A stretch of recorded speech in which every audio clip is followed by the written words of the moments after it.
सभी दोस्तों, कैसे हो?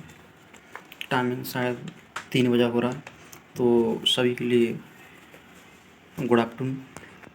और हम नया चैप्टर लेकर आए हैं जिसका नाम है प्लांट ब्रीडिंग। जिसका नाम क्या है? प्लांट ब्रीडिंग है। और प्लांटिंग ब्रीडिंग सब्जेक्ट है जो हर में आता है, चाहे चाहे वो पीईटी हो, चाहे वो सीयूटी हो। और जो हॉर्टिकल्चर सब्जेक्ट है ना, जो बीएससी है, उसके जो सेकंड सेमेस्टर है, फर्स्ट ईयर का जो सेकंड सेमेस्टर है ना, उसमें एक चैप्टर के रूप मतलब एक सब्जेक्ट के रूप में दिया गया है प्लांट ब्रीडिंग। तो हम प्लांट ब्रीडिंग लेकर के आए हैं। प्लांट ब्रीडिंग होता क्या है? अगर आपने पढ़ा होगा फ्लावर के बारे में जैसे, तो आपके पास नोट्स वगैरह है जो भी खोल कर के लिए, ताकि आपको अच्छी तरह समझ में आए। वैसे तो मैं आपको समझा दूंगा। तो प्लांट ब्रीडिंग होता क्या, ये देखो। तो डेफिनेशन लिखिए कि फसलों के जीन प्रारूप में मानव उपयोगी परिवर्तन करने की क्रिया को पादप प्रेरण कहते हैं। मतलब जो फसल होती है, कोई क्रॉप है, कोई प्लांट है, कोई भी जैसे फ्लावर है, उसमें क्या चेंज लाना, चेंज ला के जो मानव उसका प्रयोग करता है, उसी कंडीशन को कहते हैं। अब जीन प्रारूप, आपने जीन प्रारूप जैसे जीन प्रारूप दो प्रकार है। एक जीनोटाइप होता है, एक फिनोटाइप होता है। जीनोटाइप होता है आंतरिक लक्षण, मतलब जैसे एक्स एक्स है, एक्स वाई है, मतलब ये कंडीशन जीनोटाइप कहलाती है। और फिनोटाइप देखा मतलब आपने फिनोटाइप देखा, फिनोटाइप मतलब ऊपर वाला जैसे कि मॉर्फोलॉजी कह सकते हैं उसको हम, जैसे कि टॉल है, ड्वार्फ है, मतलब ऐसे। तो ये कहता है जैसे कि भारत में पादप प्रेरण के पिता कौन है, ऐसे क्वेश्चन आ सकता है कि भारत में पादप प्रेरण के पिता कौन है। तो आपके सामने दिख रहा है डॉक्टर वीपी पॉल है। कौन है? Doctor VP Paul. तो हमारे जो भारत में जो पिता हैं, जो भारत में जो पिता हैं वो डॉक्टर कौन है? वीपी पॉल हैं। तो भारत में जो डॉक्टर जो पिता है वो डॉक्टर वीपी पॉल है। कौन है? Doctor VP Paul. ये मैंने हाईलाइट किया है, डॉक्टर वीपी पॉल को। कौन? डॉक्टर बीबी पाल, जो भारत में कौन है? पादप प्रेमी के पिता। और जो डॉक्टर बीबी पाल भी हैं, ये जो आईसीआर है, क्या है? आईसीआर, आईसीआर है ना, उनके जो प्रथम डीजी थे, डॉक्टर बीबी पाल ही थे। आईसीआर के प्रथम डीजी कौन थे? ये डॉक्टर बीबी पाल ही थे। अब वर्तमान शायद कोई पुरुषोत्तम है, कोई है ना, तो याद नहीं आ रहा, सॉरी मेरे को। तो हाँ, जो प्रथम था वो डॉक्टर वी पाल है। और जो फूलों का जनक कहता है, फूलों का जनक यानी फादर ऑफ फ्लावर कौन है? तो यही है, बी वी पाल, डॉक्टर। ये दो क्वेश्चन आपके यहाँ क्लियर हो चुके हैं, है ना। तो वो देखते हैं जैसे आगे इसमें क्या लिखा है।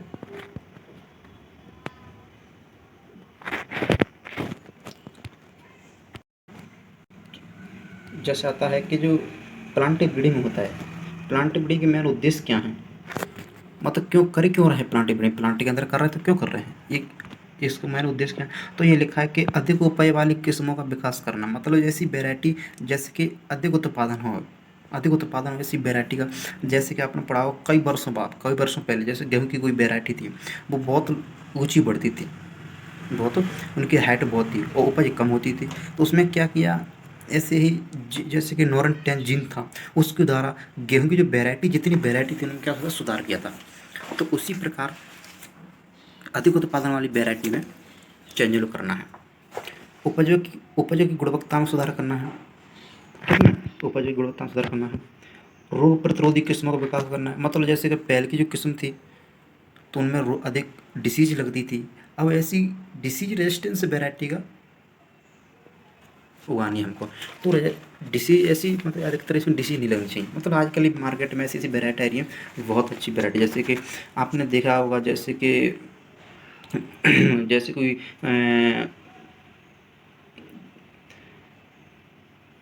मैंगा मैंगा स्टोनी, सॉरी इसका नाम क्या है, पपीते में कुछ ऐसी वैरायटी हैं जो कि हवा के प्रतिरोधी हैं, मतलब हवा से नहीं जड़ सकती।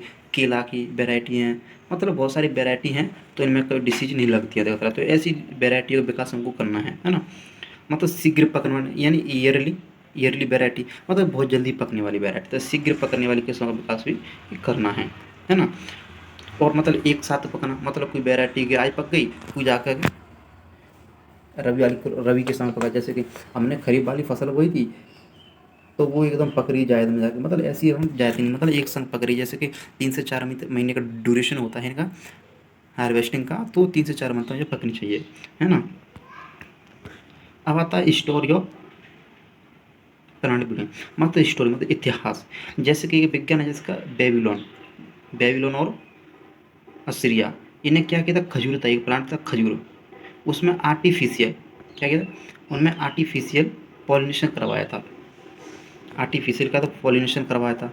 सर्वप्रथम कृत्रिम संकरण, first artificial hybrid hybrid Thomson Fairchild के द्वारा किया था सन 1717 में। मतलब ये क्वेश्चन है, मतलब जनरल नॉलेज के, आपको याद होना चाहिए ना। एक है जर्मन साइंटिस्ट जिसका नाम होता है कोल्यूरेटर, जिसने तंबाकू में हाइब्रिडाइजेशन किया है ना। जिस नाइट ने सर्वप्रथम हाइब्रिडाइजेशन के द्वारा फलों की किस्मों का विकास, हाइब्रिडाइजेशन के द्वारा। तो ये मतलब जनरल क्वेश्चन है। एक क्वेश्चन तो पीएटी है, आई जो सीयूटी तैयारी कर रहे हैं उनके लिए बहुत इंपॉर्टेंट क्वेश्चन है ये वाले, उनको पढ़ना चाहिए ना।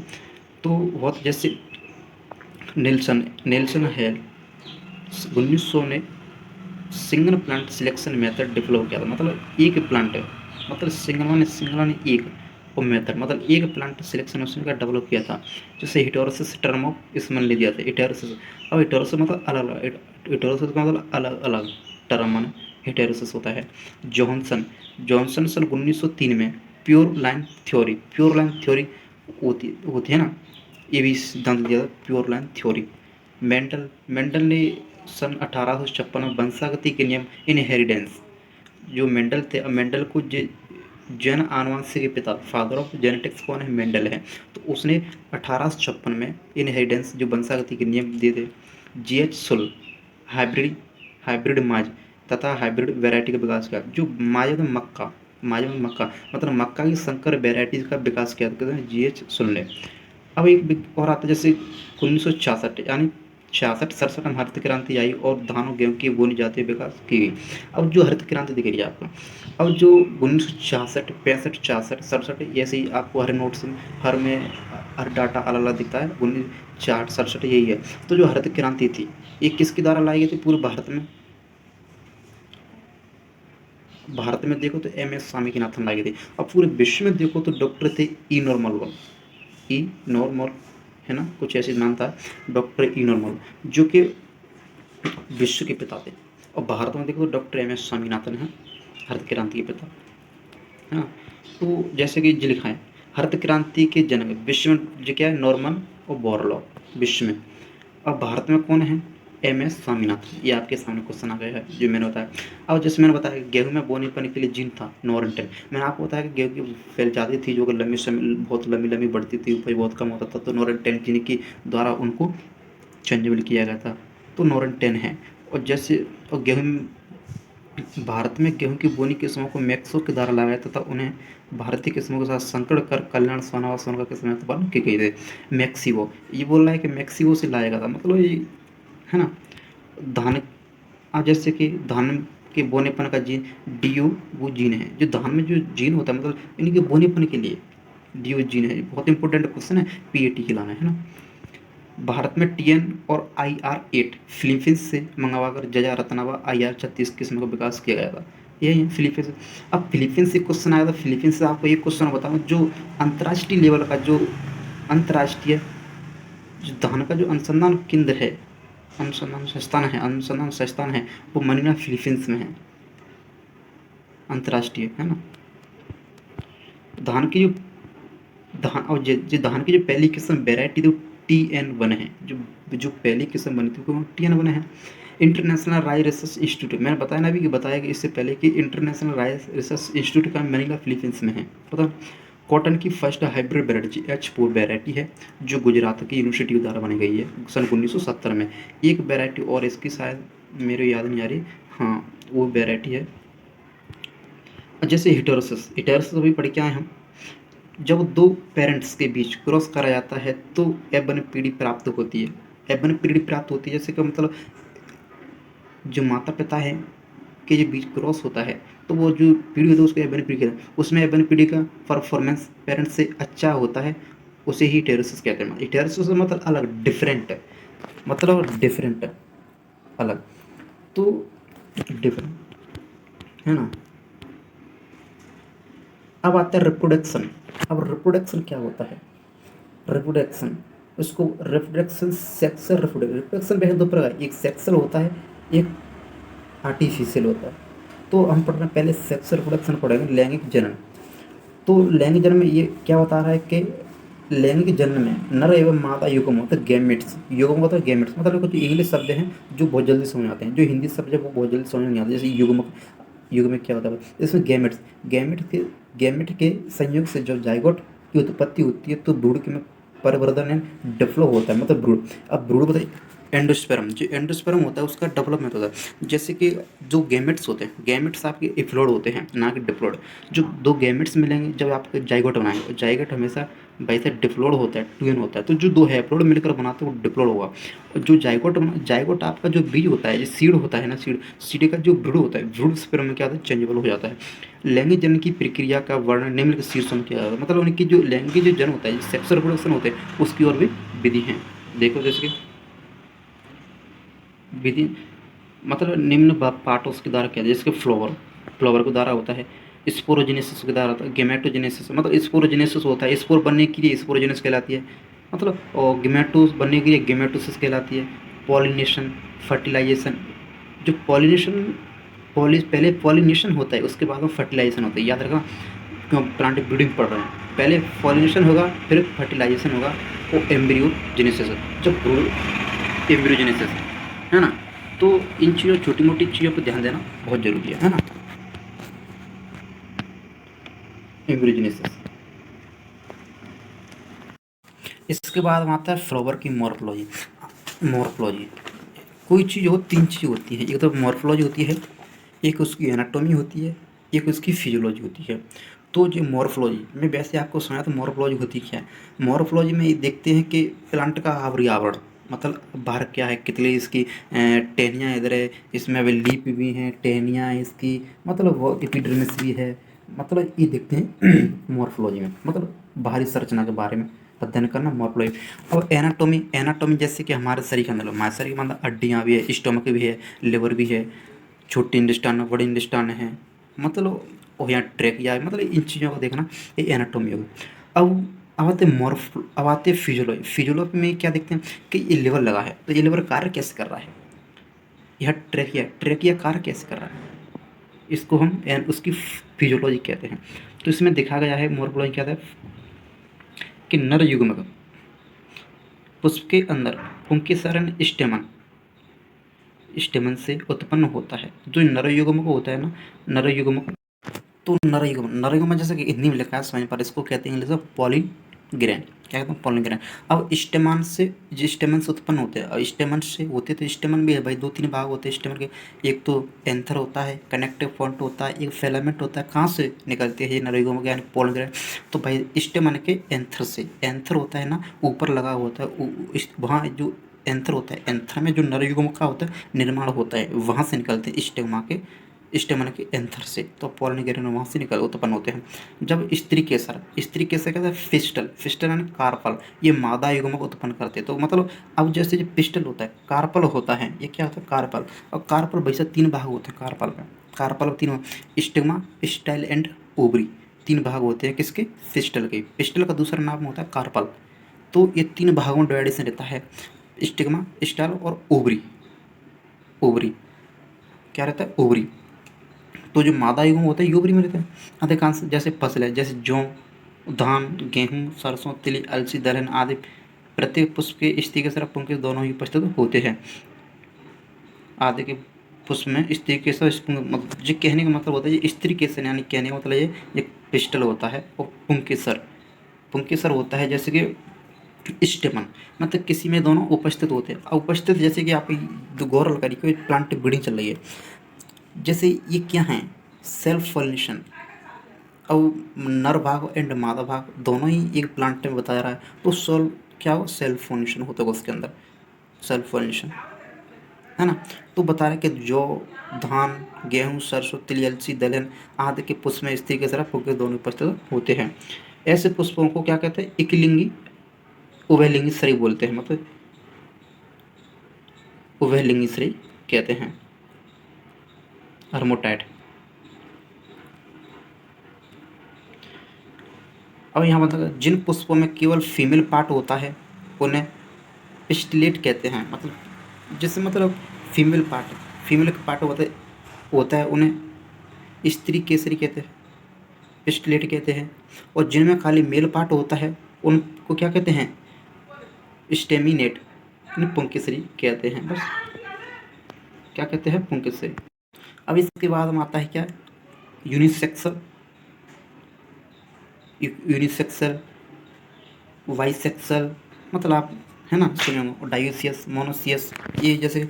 अब आता है यूनिसेक्सुअल क्या होता है, जब दो पुष्पों में केवल नर भाग हो तब उसे एकलिंग यानी यूनिसेक्सुअल कहते हैं। मतलब दो पुष्प हैं, उनमें मात्र क्या है, पुंकेसरी और नर भाग ही हैं, तो उनको कहते हैं यूनिसेक्सुअल कहते हैं। Male female flower present on different flower, मतलब अलग अलग फ्लावर पर नर भाग होता है उन्हें गिलिंग यानी यूनिसेक्सुअल कहते हैं। अब यूनिसेक्सुअल जैसे कि मोनोसिस, मोनोसिस क्या कह रहा है, मोनोसिस की भी देख लेते हैं। जब पुष्प में स्त्री केसर व पुंकेसरी पुष्प एक ही पौधे पर पाए जाते हैं तो इन पौधों को मोनोसिस कहते हैं, जैसे नारियल रंडी। मतलब कहने का मतलब इसका कि एक ही प्लांट पर स्त्री केसर और पुंकेसरी, स्त्री केसर और पुंकेसरी दोनों क्या, एक ही पुष्प में, जब पुष्प में स्त्री केसर व पुंकेसर पुष्प एक ही पौधे, मतलब दोनों पुष्प में एक ही प्लांट के अंदर पाए रहे हैं जाते हैं तो इन पौधों को मोनोसियस कहते हैं, जैसे नारियल, अरंडी, मक्का, आम, अंगूर और खीरा, लौकी, कड़ी। स्त्री के पुंकेसरी, पुंकेसर स्त्री का दृश्य मतलब पुंकेसर क्या होता है, आपको अभी बताया मैंने पुंकेसर क्या होता है, यानी स्टेमन, स्टेमन नर भाग होता है और जो स्त्री केसर होता है वो मादा भाग होता है। ये दोनों एक ही प्लांट पर पाए जाते हैं, दोनों को कहते हैं मोनोसियस। याद रखना, मोनो का मतलब एक होता है, यहाँ ओवेलिंग लिखा है। मोनो मतलब एक, मतलब एक ही प्लांट है। यहाँ जैसे कि लिखा है डायूसियस, डाई माने दो, याद रखना। जब वो दो पौधों में स्त्री के तरफ पुंकेसरी पुष्प अलग अलग पौधे पर पाए जाते हैं, जैसे कि पपीता, पपीता डायूसियस, डायूसियस का मतलब दो, दो प्लांट और एक लिंगी, मतलब एक लिंगी एक प्लांट पे।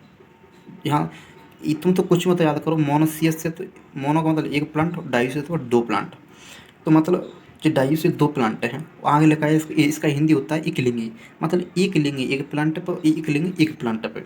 बस एक कंडीशन याद रखो तो हमेशा कभी भी नहीं भूलोगे इस चीज़, है ना, एक एक प्लांट पे, है ना, तो कभी आप नहीं भूलोगे।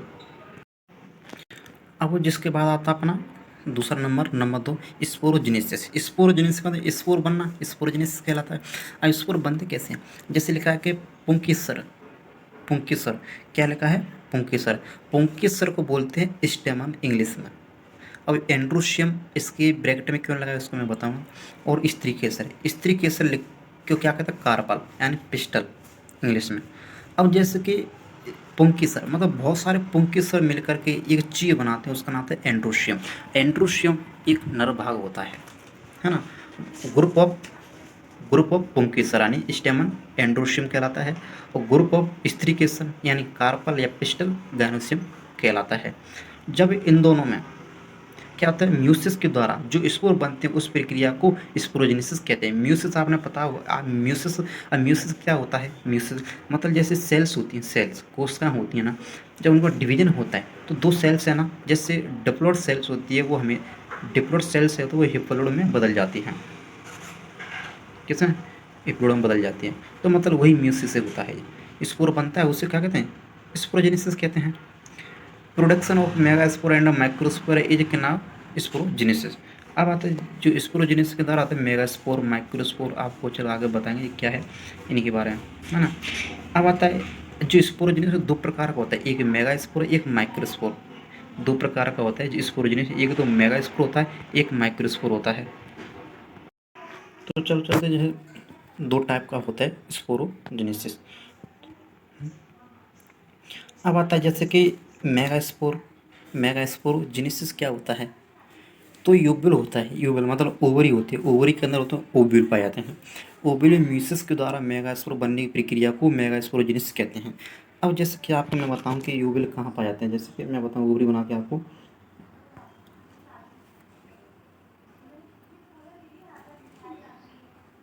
जैसे कि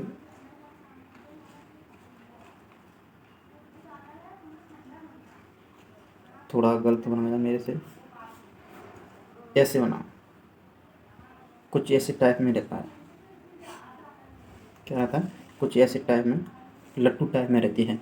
ये हो गई, जैसे कि मैंने आपको बताए थे कार्पेल के 3 भाग होते हैं। ये हो गया स्टिग्मा,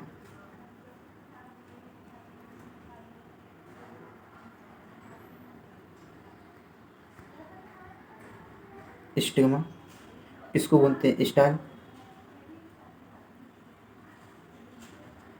इसको स्टाइल बोलते हैं, और इसको बोलते हैं ओवरी। क्या बोलते हैं इसको, ओवरी। ओवरी के अंदर होते हैं ओव्यूल, ऐसे ऐसे लड्डू लड्डू से, मतलब गोल गोल टाइप में ओवरी के अंदर होते हैं। अब ओवरी के अंदर होते हैं तो भाई साहब ये वैसे पढ़ ही लेते हैं, वैसे नहीं लेते हैं। इनमें कुछ कंडीशंस पाई जाती, जैसे इनको, जैसे कि चैट में जैसे इनको तो फिलामेंट बोलते, इनको बोलते हैं प्लेसेंटा। तो जो ओवरी के अंदर जो ओव्यूल होता है प्लेसेंटा के द्वारा क्या जॉइंटेड रहते हैं, मतलब जुड़े, उनकी दीवार से क्या जुड़े रहते हैं, ऐसे दीवार से जुड़े रहते हैं ओवरी के अंदर। अब क्या बोल रहा है कि जो मेगास्पोर होते हैं यूबुल म्यूसिस के द्वारा बनते हैं। जो यूबिल होता है, जैसे यूबिल होता है, यूबिल मैंने निकाल लिया, इसमें बनते हैं मेगास्पोर, इसमें बनते हैं क्या, मेगास्पोर। अब आता है जो माइक्रोस्पोर। कभी क्वेश्चन आए कि मेगास्पोर पाए जाते हैं, तो क्वेश्चन देता जैसे कि एंड्रोशियम, गाइनोशियम, तो उसका आंसर आपको लगाना है गाइनोशियम, क्योंकि जो यूबिल होता है ना, एक मादा भाग होता है, मादा पार्ट का भाग होता है यूबिल, उसको गाइनोशियम के अंदर आता है। तो गाइनोशियम आपको क्वेश्चन लगा आंसर लगाना है सर। और जो माइक्रोस्पोर होता है, जो माइक्रोस्पोर होता है ये कहाँ बनता है, एक एंट्रोशियम यानी नर भाग में, किसमें, नर भाग। और नर भाग को पता है स्टेमन, स्टेमन होता है, और स्टेमन होते हैं 3 भाग होते हैं। जैसे क्या होते हैं स्टेमन के, दो स्टेमन के 3 भाग होते हैं, जैसे कि ये है, ये हमारा यहाँ एंथर होता है, इस एंथर बने तो पोलन ग्रेन। जो एंथर जो जॉइंट होता है यहाँ, ये इसको बोलते हैं कनेक्टिव पॉइंट। क्या बोलते हैं, कनेक्टिव पॉइंट बोलते हैं। और ये होता है, उसको बोलते हैं फिलामेंट। क्या, फिलामेंट, तंत्र, इसको बोलते हैं फिलामेंट, है ना। तो यहाँ बनते हैं जो माइक्रोस्पोर। क्या बोलते हैं, माइक्रोस्पोर। क्या होता है, माइक्रोस्पोर। इसमें लिखा कि एंथर म्यूसिस के द्वारा, म्यूसिस के द्वारा अगुणित यानी हैप्लोइड एन परागणों जिन्हें माइक्रोस्पोर कहते हैं, कहते हैं कि उत्पत्ति को माइक्रोस्पोरेंजिस कहते हैं। मैं कह रहा हूँ, अब जो जो माइक्रोस्पोर होते हैं, याद रखना, जो माइक्रोस्पोर होते हैं ना, माइक्रोस्पोर वे हैप्लोइड होते हैं, याद रखना हैप्लोइड होते हैं। ये क्या होते हैं, एंथर के, एंथर जो म्यूसिस होता है उसमें बनते हैं। तो ये जैसे कि मैं आपको बता रहा हूँ, जैसे कि मतलब ये मैंने बताया आपको, भी अभी बताई मैंने, ये रही ओवरी, स्टिग्मा, स्टार, ओवरी। अब हाँ, जैसे ये स्टेमर रहा, जो एंथर है, जो फिलामेंट है, यहाँ पॉइंट लगा दे, कनेक्टिव लगाने, जो स्टिग्मा, यहाँ एंथर है, एंथर में ये क्या है, जो पोलन ग्रेन है, ये क्या है, ये पोलन ग्रेन है, ये ये पोलन ग्रेन है। अब जैसे कि उसने बताया मेगास्पोर बनते हैं ओबिल में। जैसे ये मेगास्पोर होता है, ये मेगास्पोर होता है, 2n सेल है, फर्स्ट म्यूसिस हुआ तो हमारे 2 सेल्स बनी, कौन, 2 मदर सेल्स। और 2 मदर सेल, सेकंड हुआ तो 4 मदर सेल बनेंगे। कैसे, कितनी सेल, 4 मदर सेल। अब 4 मदर सेल तो बनेंगी, उसमें से क्या होता है, जो 3 मदर सेल्स होती हैं वो क्या होता है, डेथ हो जाती है, क्या होता है, मर जाती है। तो हमारे पास एक सेल बचती है, जो हैप्लोइड एक सेल बचती है, उसको कहते हैं मेगास्पोर। मतलब कहने का मतलब 4 मदर सेल बनती हैं, एक जो म्यूसिस होता है उससे 4 मदर सेल बनती हैं, उनमें से 3 जो मदर सेल्स क्या होता है, वो डेथ हो जाती है, उसमें से एक सेल जो बचती है, एक सेल क्या होती है, एक सेल बचती है, उसी को कहते हैं मेगा स्पोर। उसको क्या कहते हैं, उसी को मेगा स्पोर कहते हैं, है ना, उसको क्या कहते हैं, मेगा स्पोर। अब आता है जैसे कि जाता है जो फर्स्ट म्यूसिस डिवीजन। अब जैसे जो 2n सेल्स है, माइक्रोस्पोर बनाना है, जैसे मेगास्पोर तो बन चुका है, अब माइक्रोस्पोर कैसा होता है, माइक्रोस्पोर क्या, अब जैसे 2n सेल है, 2n सेल्स में फर्स्ट म्यूसिस हुआ, फर्स्ट डिवीजन हुआ, तो हमारी क्या बनी, 2 सेल्स बनी, क्या बनी, 2 सेल्स बनी हमारी, 2 मदर सेल्स बनी। अब 2 मदर सेल्स सेकंड डिवीजन हुआ, कौन सा, म्यूसिस सेकंड डिवीजन हुआ, तो 4 मदर बनी, टेंट्रा बनी, टेंट्रा बनी। इनमें क्या होता है, म्यूट्रेशन हो जाता है, वो तो परिवर्तन हो जाता है, म्यूट्रेशन हो जाता है, तो क्या होता है, पोलन ग्रेन माइक्रोस्पोर हो जाता है, मतलब क्या, पोलन ग्रेन बन जाता है। तो मतलब ऐसी ऐसी कंडीशन से है ना। आपको समझ में आ गया होगा, और नहीं आता आप कमेंट में जरूर लिख दें, मैसेज करें, है ना। कि नहीं मेरे साथ, तो दोबारा फिर आपके लिए वीडियो बनाऊंगा एक अच्छी सी, है ना। अब आता है गेमेटोजेनेसिस। और गेमेटोजेनेसिस क्या होता है कि जो स्पोर बने थे, माइक्रोस्पोर, मेगास्पोर जो बने होते हैं ना, जैसे बीजाणुओं यानी स्पोर में माइटोसिस के द्वारा नर व मादा युग्मक यानी गैमेट के उत्पादन की प्रक्रिया को गेमेटोजेनेसिस कहते हैं। मतलब स्पोर होता है, स्पोर में जैसे माइटोसिस, अब माइटोसिस क्या होता है भाई साहब, माइटोसिस होता है, उसको बोलते हैं समसूत्रण। मतलब अगर सेल हैप्लोइड है तो हैप्लोइड रहेगी, अगर सेल डिप्लोइड है तो डिप्लोइड ही रहेगी, उसमें कुछ चेंजेबल नहीं आएगा। तो माइटोसिस के द्वारा वहाँ माइटोसिस के द्वारा स्पोर में माइटोसिस के द्वारा नर व मादा युग्मक के उत्पादन की प्रक्रिया को गेमेटोजेनेसिस कहते हैं। अब मादा नर युग्म में क्या होता है, गेमेट्स होता है, गेमेट एक नर गेमेट्स एक मादा गेमेट्स, मतलब गेमेट्स बनते हैं। तो गेमेट्स बनने की क्रिया को गेमेटिस कहते हैं। और गेमेटिसिस किसके द्वारा बनती है, माइटोसिस के द्वारा। बस किस स्पोर में जब माइटोसिस होता है तो नर युग्म में गेमेट्स बनते हैं, उस बनने की क्रिया को हम गेमेटोसिस बोलते हैं, गेमेटोजेनेसिस बोलते हैं। अब आते हैं जो गेमेटोजेनेसिस होता है वो दो टाइप का होता है। गेमेटोजेनेसिस वो दो टाइप का होता है। एक मेगा गेमेटोजेनेसिस, एक होता है micro micro mega micro mega micro, है ना। तो दो प्रकार का होता है, एक मेगा होता है, एक माइक्रो होता है गेमेटोजेनेसिस। एक मेगा गेमेटोजेनेसिस, एक माइक्रो गेमेटोजेनेसिस। इंग्लिश शब्द पे ध्यान दीजिए, हिंदी पे तो बिल्कुल ध्यान मत दीजिए, हिंदी तो हिंदी ही होती है, पता नहीं क्या चलता है इसमें।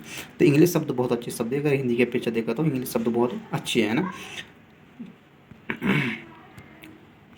आपको मैंने अभी क्या फ्लोवर की मॉर्फोलॉजी दिखा दूँ जाओ तो तुम समझ नहीं पाएंगे मॉर्फोलॉजी क्या होते हैं। ऐसे कि जैसे ये फ्लोवर है, ये क्या है, फ्लोवर है, ये क्या है, फ्लोवर। ये ओवरी है, ये क्या है, ओवरी। ये क्या है, ओवरी है। मैं थोड़ा सा, ये क्या है, ओवरी। जैसे जो बगल से जो निकल रहा है ना, निकल, इसको बोलते हैं स्टेमन, जो नर भाग होते हैं। और जो बीच में होती है जो होती है ओवरी, जो मादा भाग होती है, इसको बोलते हैं कार्पल या पिस्टल बोलते हैं, कार्पल या पिस्टल। जैसे मैं आपके लिए फ्लावर बनाता हूँ, जैसे सुंदर सा नहीं, सॉरी गलत हो जाएगा, मुझे फ्लावर पता है हमको। जैसे कि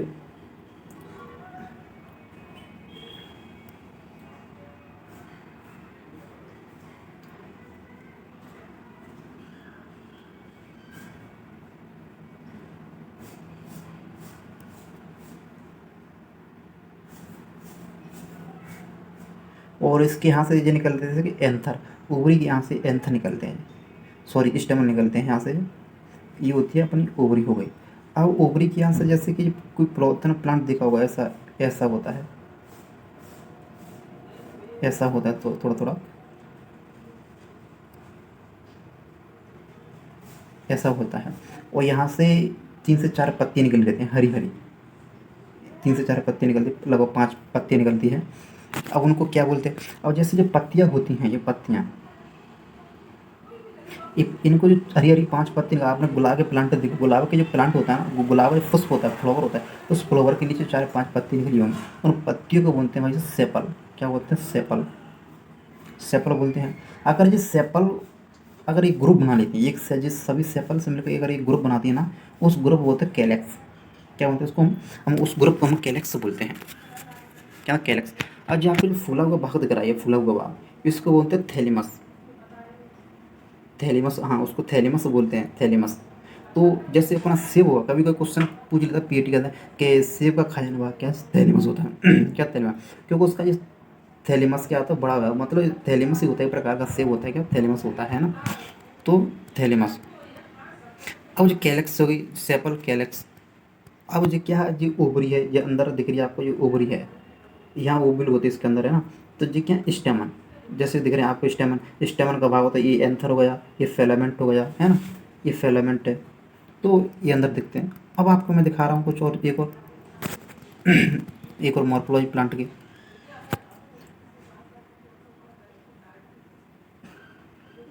आपने कभी पत्तियाँ देखी होंगी, पत्तियाँ ऊपर ऊपर पत्तियाँ देखी होंगी, जैसे पत्तियाँ, इसको बोलते हैं पेटल।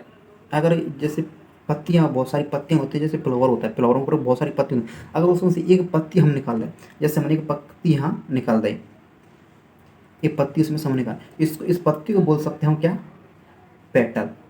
पेटल बोलते हैं। अगर ये पत्तियों का एक ग्रुप बन जाए, इन पत्तियों का अगर एक ग्रुप बन जाए, उस ग्रुप को बोलते हैं भाई साहब हम क्या, कोरोला। क्या, कोरोला।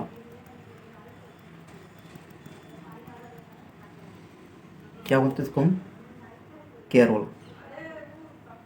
कैरोला बस। क्या होता है कैरोला। ये थोड़ी मॉर्फोलॉजी किसकी थी, फ्लावर की मॉर्फोलॉजी। तो हम कहाँ थे, अब आते हैं मेगा गेमेटोजेनेसिस। जैसे लिखा के गुरु गुरु बीजाणु की केंद्रक का न्यूक्लियस का 3 बार समसूत्री माइटोसिस बयान होता है।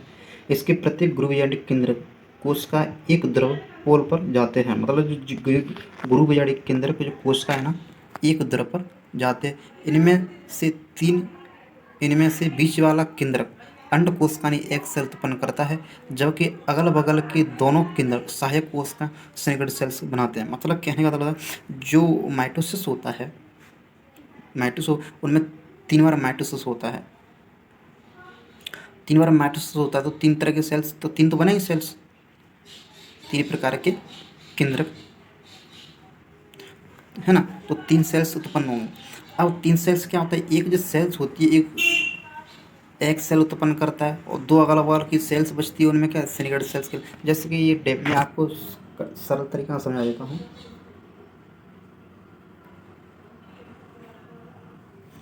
जैसे कि यूबिल होता है, ये क्या होता है, यूबिल होता है।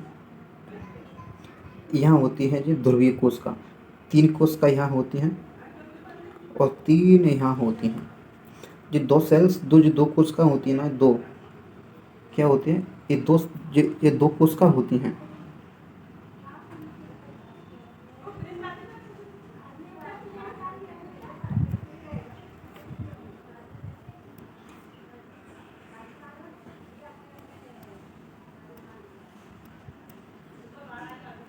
ये 2 कोशिका होती हैं, इनको बोलते हैं सिलिंडर सेल्स। इनको तो बोलते हैं सिलिंडर सेल्स। ये बढ़ रही जैसे गुरु जीवाणु के केंद्रक का 3 बार समसूत्री विभाजन होता है। इसके प्रत्येक गुरु बीजाणु केंद्रक कोश का एक ध्रुव पोल पर जाते हैं, मतलब जो प्रत्येक कोश का एक पोल पर जाते हैं। इनमें से जो बीच वाला होता है केंद्रक अंडकोश का एक सेल उत्पन्न करता है, अंडकोश का। और जबकि अगल बगल जो 2 सेल्स होते हैं वो सिलिंडर सेल्स का नाम है।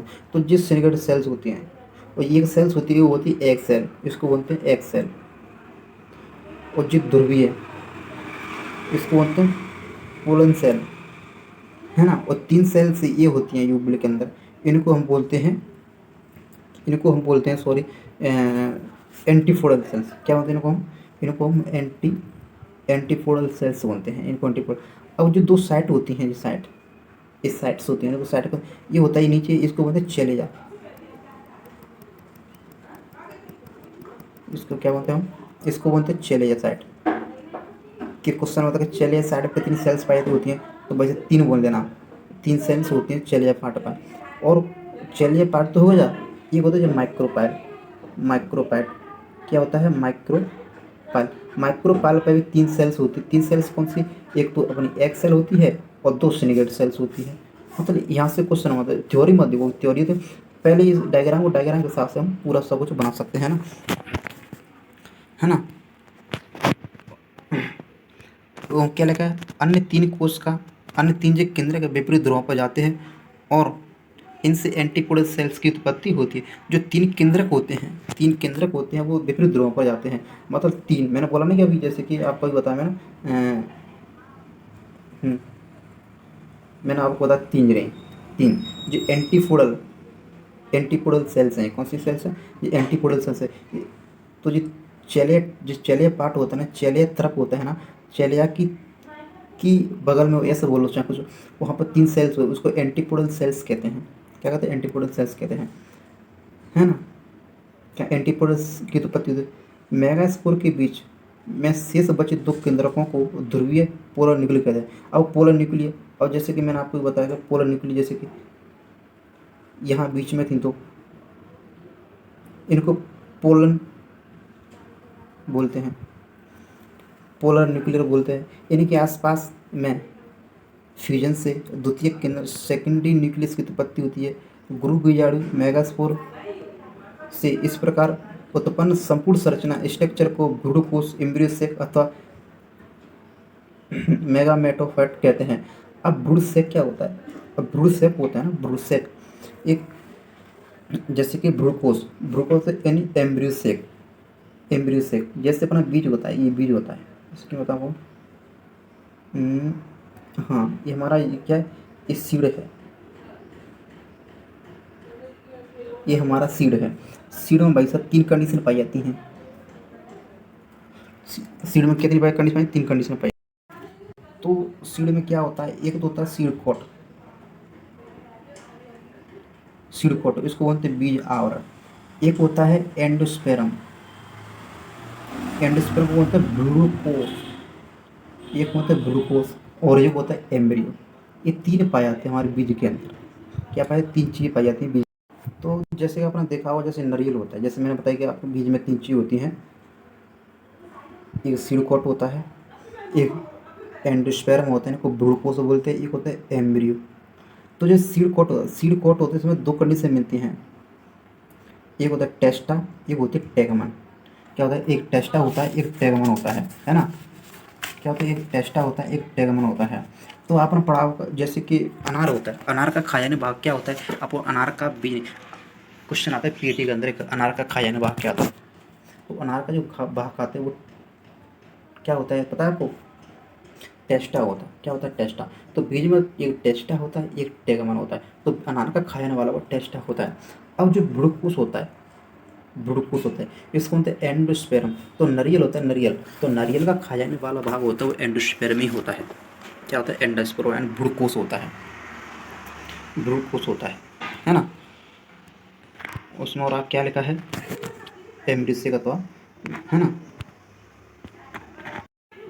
अब वो आता है जैसे माइक्रो गेमेटोजेनेसिस है, वो माइक्रो गेमेटोजेनेसिस, वो मेगा गेमेटोजेनेसिस था, ये माइक्रो गेमेटोजेनेसिस है। हाँ, अब माइक्रो गेमेटोजेनेसिस क्या कहता है? जब पराग कणों में समसूत्रण यानी माइटोसिस के द्वारा माइक्रोगैमेट अथवा 2 बार जो न्यूक्लियस के द्वारा जो स्पोर बनते हैं उसे माइक्रोगेमेटोजेनेसिस कहते हैं। जैसे माइक्रोगेमेटोजेनेसिस होता है, जो परागण होते हैं, पॉलन ग्रेन वगैरह जो परागकण होते हैं ना, जिसमें माइटोसिस होता है, माइटोसिस के द्वारा जो लघु युग्म बनते हैं यानी माइक्रोगैमेट बनते हैं, अथवा 2 बार जो न्यूक्लियस के द्वारा जो स्पोर बना जाते हैं उन्हें माइक्रोगेमेटोसिस कहते हैं। बस। अब आता है जैसे हमारा पॉलिनेशन क्या होता है। आपको मैं एकदम सिंपल तरीके से समझाना, पॉलिनेशन होता क्या है। आपको एकदम इतनी बड़ी डेफिनेशन जरूरत नहीं पड़े, पॉलिनेशन क्या होता है मैं आपको बता रहा हूँ कि ये हमारा एंथर है और ये हमारा कार्पल है, पूरा पूरा कार्पल। यहाँ स्टाइल है, सॉरी स्टिग्मा है, स्टाइल है, ओवरी है, एंथर है, फिलामेंट है और जो भाग है ना स्टेमन होता है।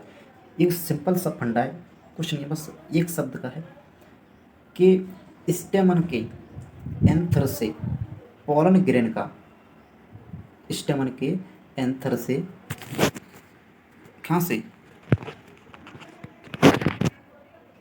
स्टेमन है, स्टेमन का जो एंथर है, एंथर से, एंथर में बनते क्या? Pollen, pollen grain. तो स्टेमन के एंथर से पॉलन ग्रेन का, पॉलन ग्रेन का स्टिग्मा पर कहाँ लैंड होना, लैंड होना यानी कार्पल के स्टिग्मा पर लैंड होना पॉलिनेशन कहलाता है। अब ये कंडीशन आती है कि पॉलिनेशन जैसे हम पढ़ा हो किसी तरह कीट के द्वारा होता है, किसी में हवा के द्वारा होता है, मतलब मधुमक्खी के द्वारा। तो यही है, यहाँ से पॉलन ग्रेन या तो हवा के द्वारा पहुँच जाते हैं, या कोई कीट बैठता है कीट के द्वारा पहुँच जाते हैं, या कोई पक्षी बैठता है, पक्षी है जैसे कि मधुमक्खी है उनके द्वारा, मतलब इसको तो पॉलिनेशन। बस 2 शब्द है कि पॉलन ग्रेन, एंथर से पॉलन ग्रेन का स्टिग्मा पर लैंड होना पॉलिनेशन कहलाता है। बस बहुत ही काफ़ी है ना, 2 शब्दों में। इसमें बोल दिया कि पुष्प में नर जननांग यानी पुंके जरिए स्टेमन व मादा जननांग अंडक कार्पल होता है, होता है जननांग होता है। पुंकेसर के परागकोश में परागण होते हैं, मतलब परागकोश यानी एंथर, एंथरन परागकण यानी पोलन ग्रहण उत्पन्न होते हैं। तथा अंडक में अंडक कोशिकाएं अंडाणु होती है। अंडक मतलब ओवरी, ओवरी में अंडक कोशिकाएं होती है। जब परागकोश परिपक्व होकर पक जाता है तो इनसे परागकण मुक्त होते हैं, मतलब परागकोश यानी जब पोलन ग्रहण होते हैं पक जाता है, मतलब पोलन ग्रहण की बात करा तो उससे क्या होते हैं, पोलन ग्रहण उत्पन्न होते हैं। किससे? एंथर से। एंथर से क्या होते हैं, पोलन ग्रहण क्या होता है, उत्पन्न होते हैं, मतलब पोलन ग्रहण निकलते हैं।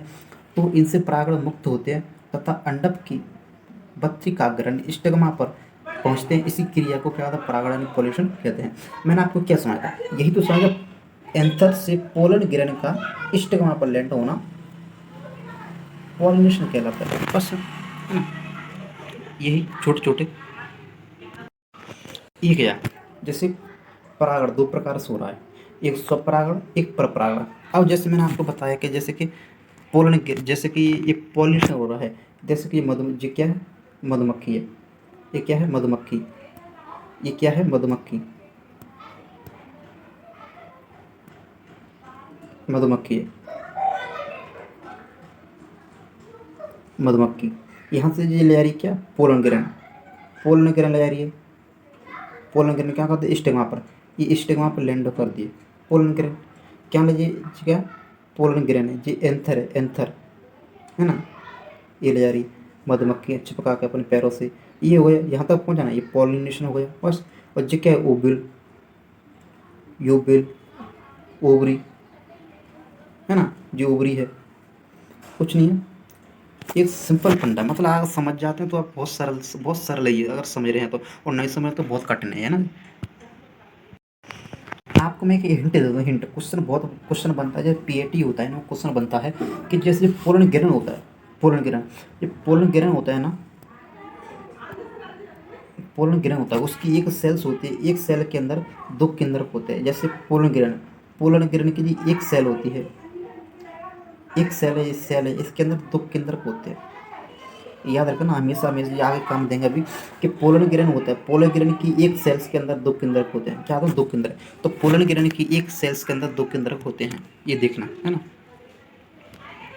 अब आता है, हमने अभी पढ़ा है दो प्रकार का होता है पॉलिनेशन, सेल्फ पॉलिनेशन और क्रॉस पॉलिनेशन। स्वपरागण, सेल्फ पॉलिनेशन। स्वपरागण सेल्फ पॉलिनेशन का मतलब होता है, जैसे कोई प्लांट है, मैं वही समझ रहा हूँ आपको, कोई प्लांट है, जैसे कि एक प्लांट है, एक प्लांट के अंदर नर पार्ट है एंड फीमेल पार्ट दोनों हैं, वो स्वपरागण के अंदर आता है, सेल्फ पॉलिनेशन के अंदर। अब जो क्रॉस पॉलिनेशन होता है, पर परागण होता है ना, जैसे कि एक प्लांट अलग है, एक प्लांट है, दो प्लांट है, एक प्लांट पे मादा भाग है, एक प्लांट पे नर भाग होता है। जब उन दोनों में पॉलिनेशन होता है, बस वो परपरागण। जैसे स्वपरागण, स्वपरागण का मतलब ऑटोगैमी भी कह सकते हैं, मतलब ऑटोगैमी, एक जिटेनोगैमी होता है, एक ऑटोगैमी होता है। मतलब जो सेल्फ पॉलिनेशन के दो भाग होते हैं, एक ऑटोगैमी एक जिटेनोगैमी, दो पार्ट होते हैं, ऑटोगैमी जिटेनोगैमी। और स्वपरागण के सेल्फ पॉलिनेशन होता क्या है, जब एक पुष्प से उत्पन्न परागण यानी पोलन ग्रहण उसी पौधे के पुष्प के, मतलब उसी पौधे के पुष्प के पत्र का अगर पहुँचते हैं तो स्वपरागण कहलाता है। मतलब मैंने क्या बताया आपको कि एक प्लांट हो, उस पर ही नर फूल है, उस पर ही मादा फूल है, यानी मेल और फीमेल दोनों पुष्प एक पे ही है। तो मतलब जो मेल पार्ट से है ना, मेल पार्ट से जो एंथर होते हैं, पोलन ग्रहण होते हैं, वो कहाँ, मादा पुष्प, मादा पुष्प होता है ना, उसके बत्रिका गण यानी स्टिग्मा पर पहुंचते हैं, स्वपरागण कहलाते हैं। मतलब वो एक ही प्लांट से, एक ही प्लांट से।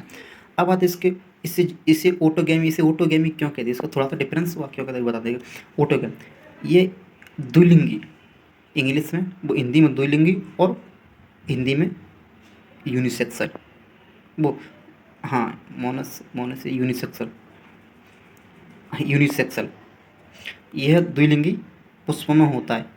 इनमें इनमें एक ही पुष्प में बने परागण उसी पुष्प के पत्रकार को पहुँचते हैं। मतलब क्या है, ऑटोगैमी मतलब ऑटो, द्विलिंगी पुष्प में होता है, इसमें एक ही पुष्प में बने परागण उसी पुष्प के पत्रकार को पहुँचते हैं। मतलब ऑटोगैमी ये बता रहा है, जैसे कि मैं आपको बता रहा हूँ ऑटोगैमी क्या कह रहा है। जैसे कि ये हमारा ओवरी हुआ, ये हमारे क्या हो गया, ये स्टेमन हो गया, ये नर भाग होगा, नर पार्ट हो, ये की फ्लावर है। इसी का जो एंथर होता है, इसी का यहाँ से जो पोलन गिरने करके उसी की स्टिग्मा पर, मतलब जो स्टिग्मा पर लैंड होना, मतलब एक ही फ्लावर के अंदर, एक ही फ्लावर की एक ही फ्लावर है, उसी फ्लावर के अंदर क्या है, एक उसी फ्लावर का स्टेमन है, उसी फ्लावर का कार्पल है ना, उसी फ्लावर के अंदर, तो उसी मतलब उसी फ्लावर के अंदर होता है ना, यहाँ से यहीं पहुँचना, मतलब उसी फ्लावर्स के एंथर से पोलन गिर निकल के उसी फ्लावर के स्टिग्मा पर लैंड होना ऑटोगेमी कहलाता है, ऑटोगेमी कहलाता है। और ऑटोगेमी और जिटेनोगेमी में क्या हो रहा है, जिटेनोगेमी में जैसे जिटेनोगेमी में क्या हो गया रहा था, जिटेनोगेमी में आपको बताओ, जैसे कि ये 2 पुष्प हैं, चलो मैं वैसे बता रहा हूँ, 2 पुष्प हैं ये, सॉरी मैं आपको बता रहा हूँ, ये हमारा क्या है, ये कोई प्लांट है,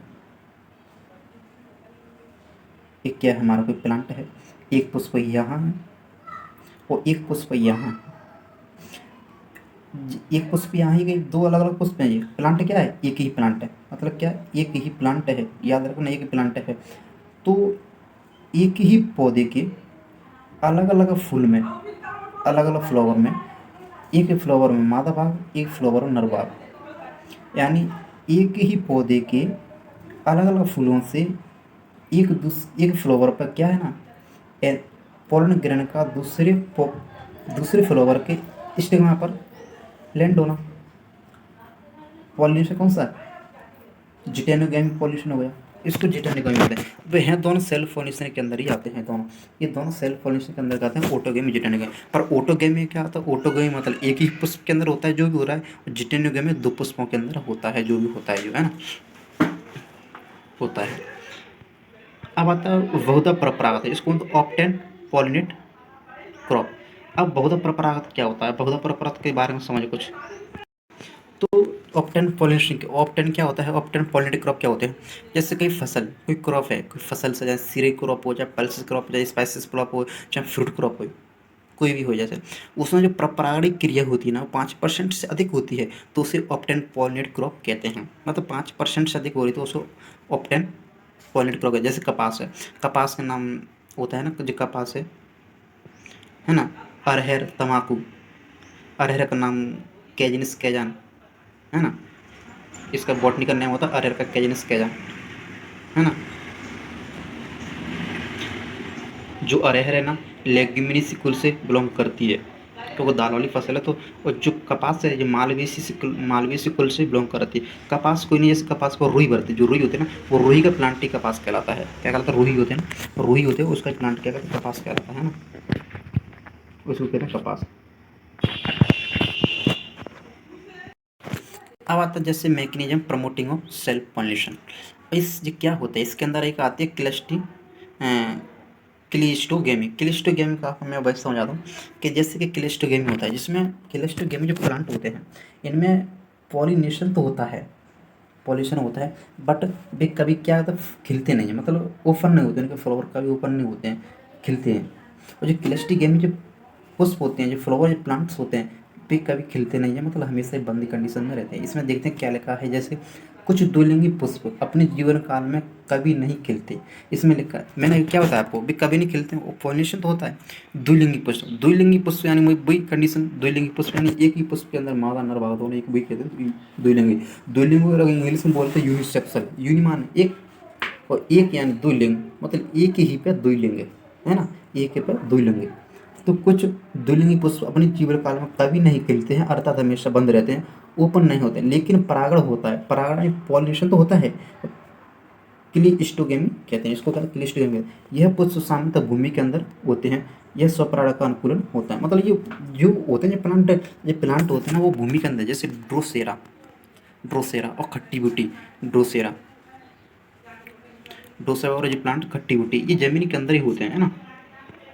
सेल्फ पॉलिनेशन में इनब्रीडिंग डिस्पर्सन नहीं होता है, मतलब जो सेल्फ पॉलिनेशन होता है, इनब्रीडिंग डिस्पर्सन नहीं होता है ना, याद रखना इस पॉइंट को। क्लिस्टोगेमी पॉलिनेशन के बाद ओपन होता है। जो केस्मोगेमी होता है ना, केस्मोगेमी, वो पॉलिनेशन के बाद ओपन होता है। केस्मोगेमी, केस्मोगेमी होता है ना, वो पॉलिनेशन के बाद में ओपन होता है। अब आता है परागण। मैं आपको प्लांट ब्रीडिंग के बारे में पूरा एक क्लियर करवा देता हूँ। कितना टाइम लगभग होना चाहिए, घंटा हो चाहे 1.5 घंटा। पर पराग क्रॉस पॉलिनेशन क्या होता है? जब किसी पौधे के पुष्प में उत्पन्न परागण अन्य पौधे के पुष्प की बत्ती के अगर पहुँचते हैं तो इसे पर परागण कहते हैं। अब मैं इसको वैसे डायरेक्टली समझा देता हूँ, जिसका डेफिनेशन समझ नहीं आता कुछ अधिकतर। जैसे हमारे पास ये है, एक प्लांट ये है, एक प्लांट ये है, और ये फ्लावर है। ये क्या है? फ्लावर है। क्या है? ये फ्लावर है, ये भी फ्लावर है, और ये भी फ्लावर है। क्या है? प्लांट है, ये लगा, ये फ्लावर है। अब इसमें क्या बोल रहा है? इसमें जो दो प्लांट हैं, एक प्लांट यह है, एक प्लांट यानी जिसको मैं बोल देता हूँ ऐसे, इसको ए बोल देता हूँ और इसको बी बोल देता हूँ। ए प्लांट है, एक बी प्लांट है। क्या? एक ए प्लांट, एक बी प्लांट है। मतलब इसमें भी जैसे जे अगर जैसे जे नर भाग है, नर प्लांट है, और या ये मादा प्लांट है, यह मादा प्लांट है, मादा प्लांट है। तो इसमें नर है तो इसमें एंथर बनेंगे, एंथर बनेंगे तो ये मादा है तो यहाँ स्टिग्मा होगा। तो मतलब जैसे यहाँ इस दूसरे प्लांट से दूसरे प्लांट पर, दूसरे प्लांट से दूसरे प्लांट पर क्या है ना, पोलन गिरने का स्टिग्मा पर लैंड होना, ये पर परागण क्रॉस पॉलिनेशन कहलाता है। आपको कभी ध्यान नहीं उठे तो आपको दो हमेशा ऐसे दो पेड़ पर परागण, आपको क्रॉस पॉलिनेशन कहूँ तो क्या, दो प्लांट बनाइए दो, और फिर इसके बारे में डेफिनेशन लिखनी चालू कर दीजिए, है ना।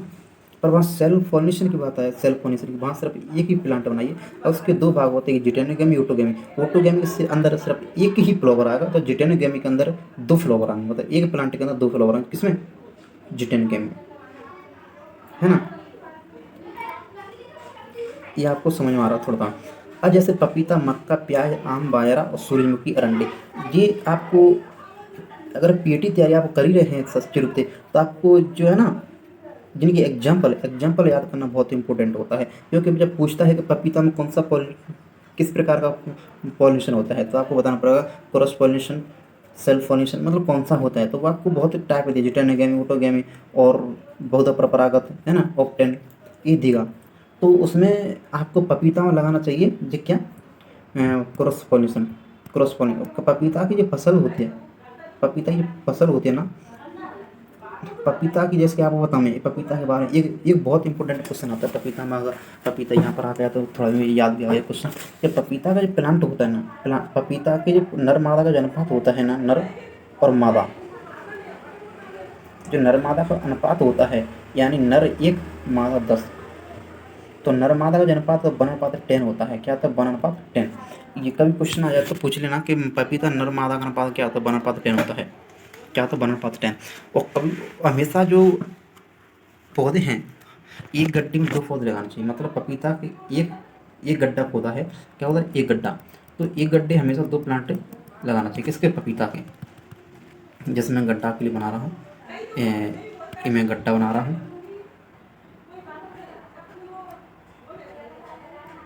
जैसे कि मैं एक गड्ढा बना दिया और मैं एक प्लांट बना रहा हूँ सुंदर सा, ये मैंने एक प्लांट बना दिया,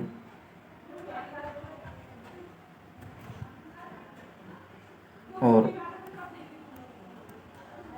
इसकी मैं पत्ती बना रहा हूँ,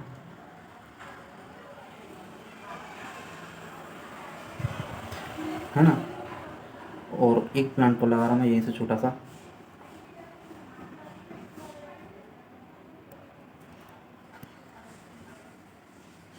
इसमें एक पत्ती है, इसमें एक पत्ती है।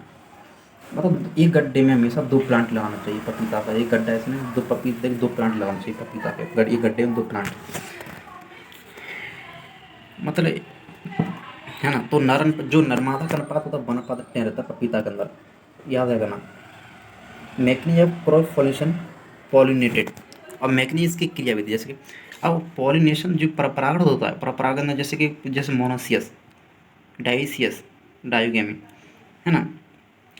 द्विलिंग श्रेय, एकलिंग श्रेय, है ना। अब जैसे मोनोसियस, मोनो मतलब एक, लिंग दो, याद रखना। मोनोसियस मानी माने एक और द्विश्री में दो। हिंदी में यानी एक, मोनो माने एक, और यहाँ डाई आई तो डाई में दो। अब देख इसमें क्या होता है, जब एक ही पौधे में मेल और फीमेल फ्लावर होते हैं, मतलब एक ही पौधे के अंदर, एक ही पौधे के अंदर मेल व फीमेल दोनों फ्लावर होते हैं, उसको मोनोसियस कहते हैं। मोनोसियस प्लांट कहते हैं। जैसे मक्का, अरंडी, नारियल हो गया, ये क्या मोनोसियस, मोनोसियस है वो, मतलब एक ही प्लांट के दो फ्लावर, दो प्लांट, एक मेल है एक फीमेल है। अब डाइसियस, डाइसियस में दो प्लांट हैं, जब एक मेल और फीमेल फ्लावर अलग अलग पौधे पर होते हैं, जैसे पपीता, खजूर, डाइसिस। तो पपीता, खजूर डाइसिस है। डाइसिस होता कौन सा, परपरागण पॉलिनेशन किस प्रकार, डाइसिस होता है। पपीता क्या होता है, डाइसिस होता है। और मोनोसियस मक्का, अरंडी, नारियल जो मोनोसियस होते हैं। मोनोसिस में क्या होता है, मतलब मोनो माने एक प्लांट, एक प्लांट दोनों लिंग होते हैं, नर, मादा एंड फीमेल। मतलब मैं आपको इस कंडीशन समझाता हूँ, इसमें के अंदर है जैसे कि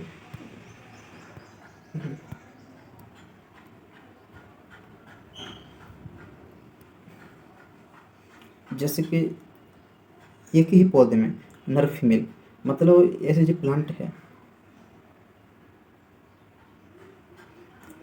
ये फ्लोवर है, इसके अंदर सिर्फ नर नर ही पार्ट हो, ना कि मादा पार्ट। इसके अंदर सिर्फ फीमेल ही पार्ट हो, ना कि नर पार्ट। ये कंडीशन है। अब मैं सेल्फ, जो सेल्फ फॉर्मेशन के अंदर तो ऑटोगैम जिटेनोगैमी थे, उसके अंदर थे ना, उसके जो प्लांट थे उसमें क्या हो रहा था, उसके अंदर भी कंडीशन थी, उसमें क्या हो रहा था, उसके जो फ्लावर उसमें नरमादा भी था, उसमें फीमेल पार्ट भी था, उसमें नरमादा भी था, उसमें फीमेल पार्ट भी, उन दोनों थे। इसमें क्या होगा, सिर्फ या तो फीमेल होगा या फिर मेल होगा, है ना।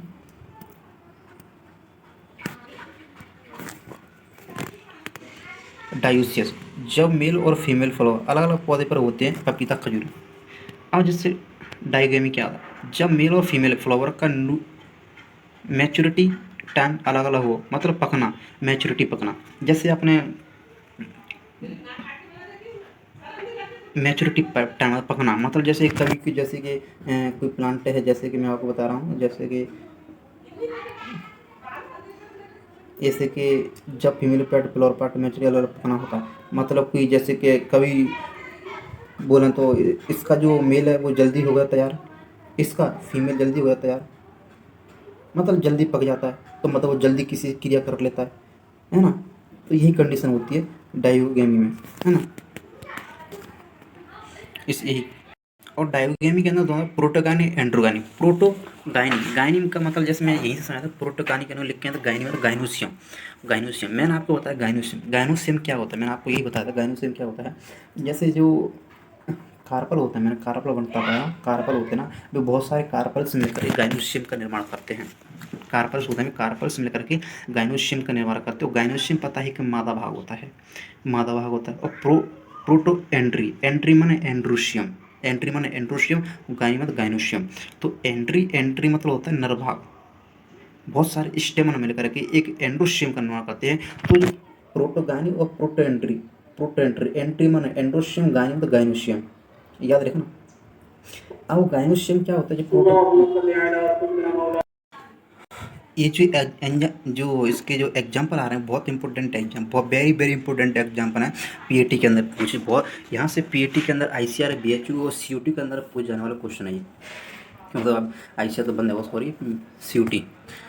तो पीएटी के अंदर जैसे किसी ने एग्जाम्पल है, ये बाजरा है, परमिलेट है, सरसों, मस्टर्ड, गुलाब, रोज, एग्जाम्पल दे दिया, ये प्रोटोगानी है या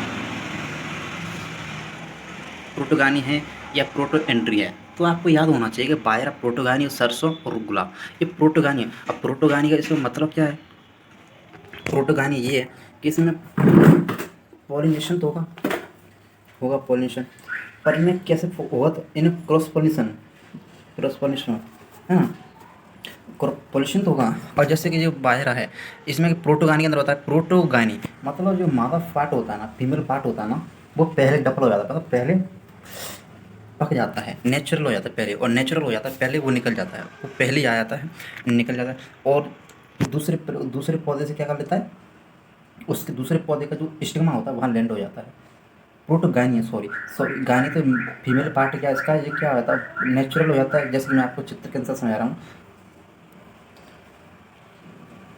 ऐसे दो प्लांट हैं ये, इसके आज पुष्प लगा है, एंथन नहीं पुष्प है, यहाँ पुष्प है, क्या है, पुष्प है, जो प्रोटोगानी है। गानी है तो इसका जो स्टिग्मा होता है वो जल्दी परिपक्व हो जाता है, परिपक्व हो जाता है, ज़्यादा परिपक्व हो जाता है। और परिपक्व होगा तो पता है कि फिर तो सोचता है कि मैं किसी प्लांट से मिलूँ, या है ना। तो क्या होता है, इसका जो फीमेल पार्ट जल्दी पक जाता है, नेचुरल हो जाता है, मैच्योर, जल्दी मैच्योर हो जाता है। और मैच्योर हो जाता है तो क्या होता है, ये दूसरे प्लांट के जो एंथर होते हैं वो आके यहाँ पर जॉइंटेड, क्या हो जाता है, यहाँ लैंड हो जाता है। जब तक जहाँ पर जब तक यहाँ जब तक दूसरे प्लांट की एंथर क्या यहाँ लैंड हो गए, जब तक इस प्लांट का जो एंथर होता है, जो फीमेल पार्ट, जो मेल पार्ट होता है, वो धीरे धीरे डेवलप हो रहा है, डेवलप हो रहा है, धीरे धीरे मस्ती से हो रहा है, जब तक यह पूरी कहानी खत्म हो गई। मतलब समझ रहे हैं आप, ये कोशिश करो समझने की। यानी फीमेल पार्ट ने पहले मैच्योर हो गया और दूसरे प्लांट के साथ उसने संबंध जोड़ लिया, यानी रिलेशनशिप जोड़ लिया उसने। ये होता है प्रोटोगानी और प्रोटोगानी और प्रोटेंट्री, ये कंडीशन होती है। अब यही दिख रहा है, इसका जो फीमेल पार्ट पहले मैच्योर होगा, प्रोटोगानी होगा, इसका पहले मेल पार्ट मैच्योर होगा, ये प्रोटेंट्री होगा, है ना। यही बताया आप सबको पूरा। इसमें लिखा है प्रोटेंट्री, इसमें नर भाग यानी फीमेल पार्ट पहले क्या होता है, मैच्योर हो जाते हैं, तथा बाद में फीमेल पार्ट मैच्योर होता है।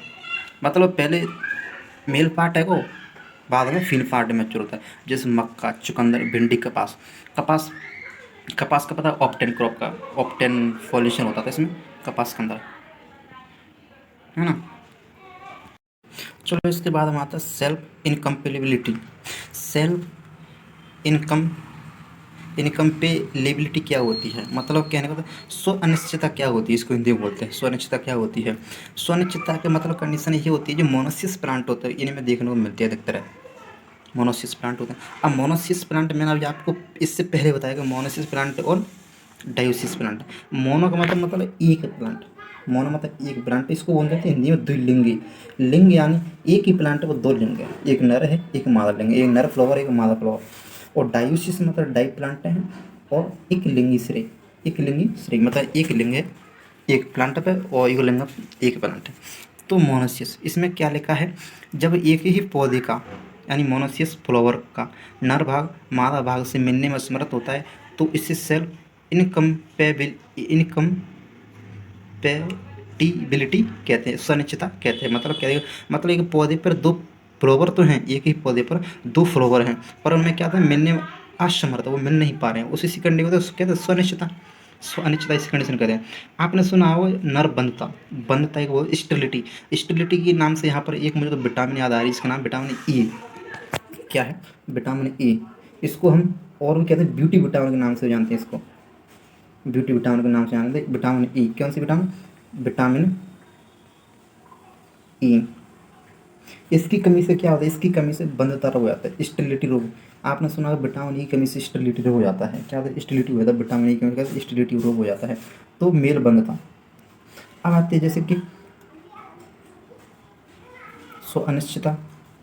अब आप जैसे मेल स्टेरिलिटी क्या होते हैं, कई जाति यानी स्पीसीज, स्पीसी मान जाति में कुछ विभेदों के द्वारा उत्पन्न परागकण निष्क्रिय एवं निर्जीव होते हैं, इस अवस्था को नर बनता में मेल स्टेरिलिटी का मतलब कहते हैं कि जिनमें जो स्पोर होते हैं, जो पोलन होते हैं ना, वे बन नहीं पाते ढंग से, वो मर जाते हैं या कुछ हो जाता है, मतलब इससे ढंग से नहीं बन पाते, इसलिए उनको नर बनता नहीं, मेल स्टेरिलिटी कहते हैं, है ना। परागकण यानी जो पोलन गिरने से निष्क्रिय हो जाते हैं, मतलब इनएक्टिव हो जाते हैं, ना एक्टिव नहीं इनएक्टिव हो जाते हैं, तो निर्जीव हो जाते हैं, इसलिए वो मेल बनता है स्टेरिलिटी। सो अनिश्चितता सेल्फ इनकम्पेबिलिटी, जब एक ही पौधे का दो लिंगी मोनोसियस मोनोसियस फ्लावर का नर भाग मादा भाग से मिलने में असमर्थ होता है, इसे सेल्फ इनकम्पेबिलिटी कहते हैं।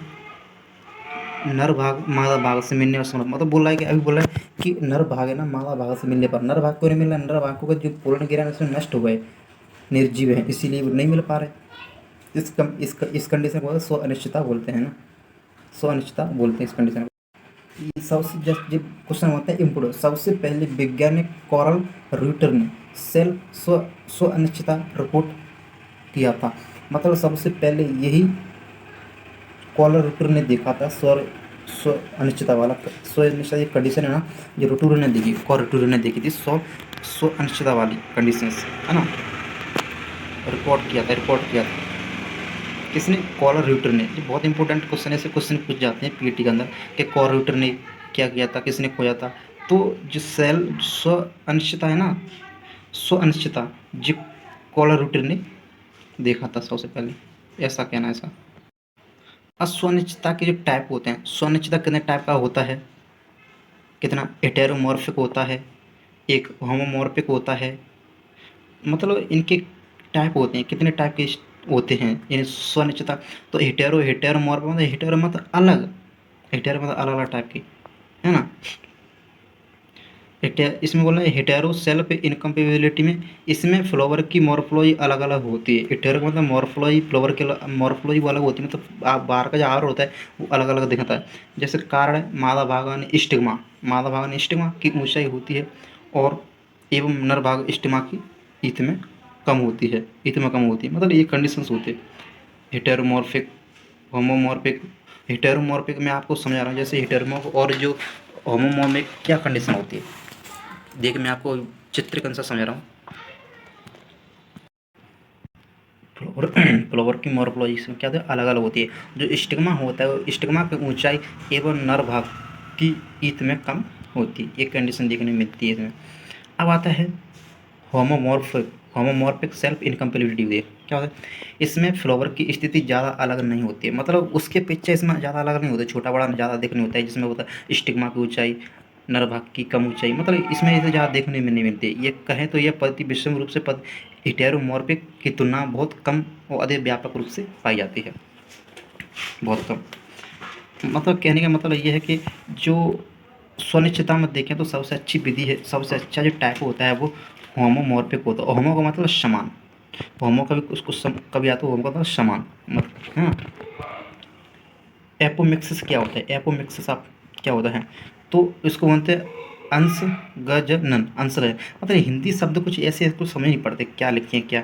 तो ओपोमिक्सिस सन 1719 में ल्यूवेन हैक इन सिट्रस फ्रूट, जब भ्रूण और बीज का विकास बिना नेसेसन विदाउट फर्टिलाइजेशन के होता है तो उसे एपोमिक्सिस कहते हैं।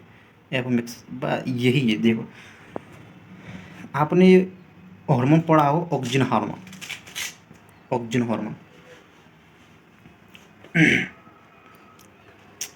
हार्मोन आपने पढ़ा होगा तो उसमें लिखा होगा कि बिना निषेचन के बीज बनाना फलवाना, जैसे वो कंडीशन शायद टमाटर में दिखाता है मेरे हिसाब से, टमाटर में पढ़ा था मैंने।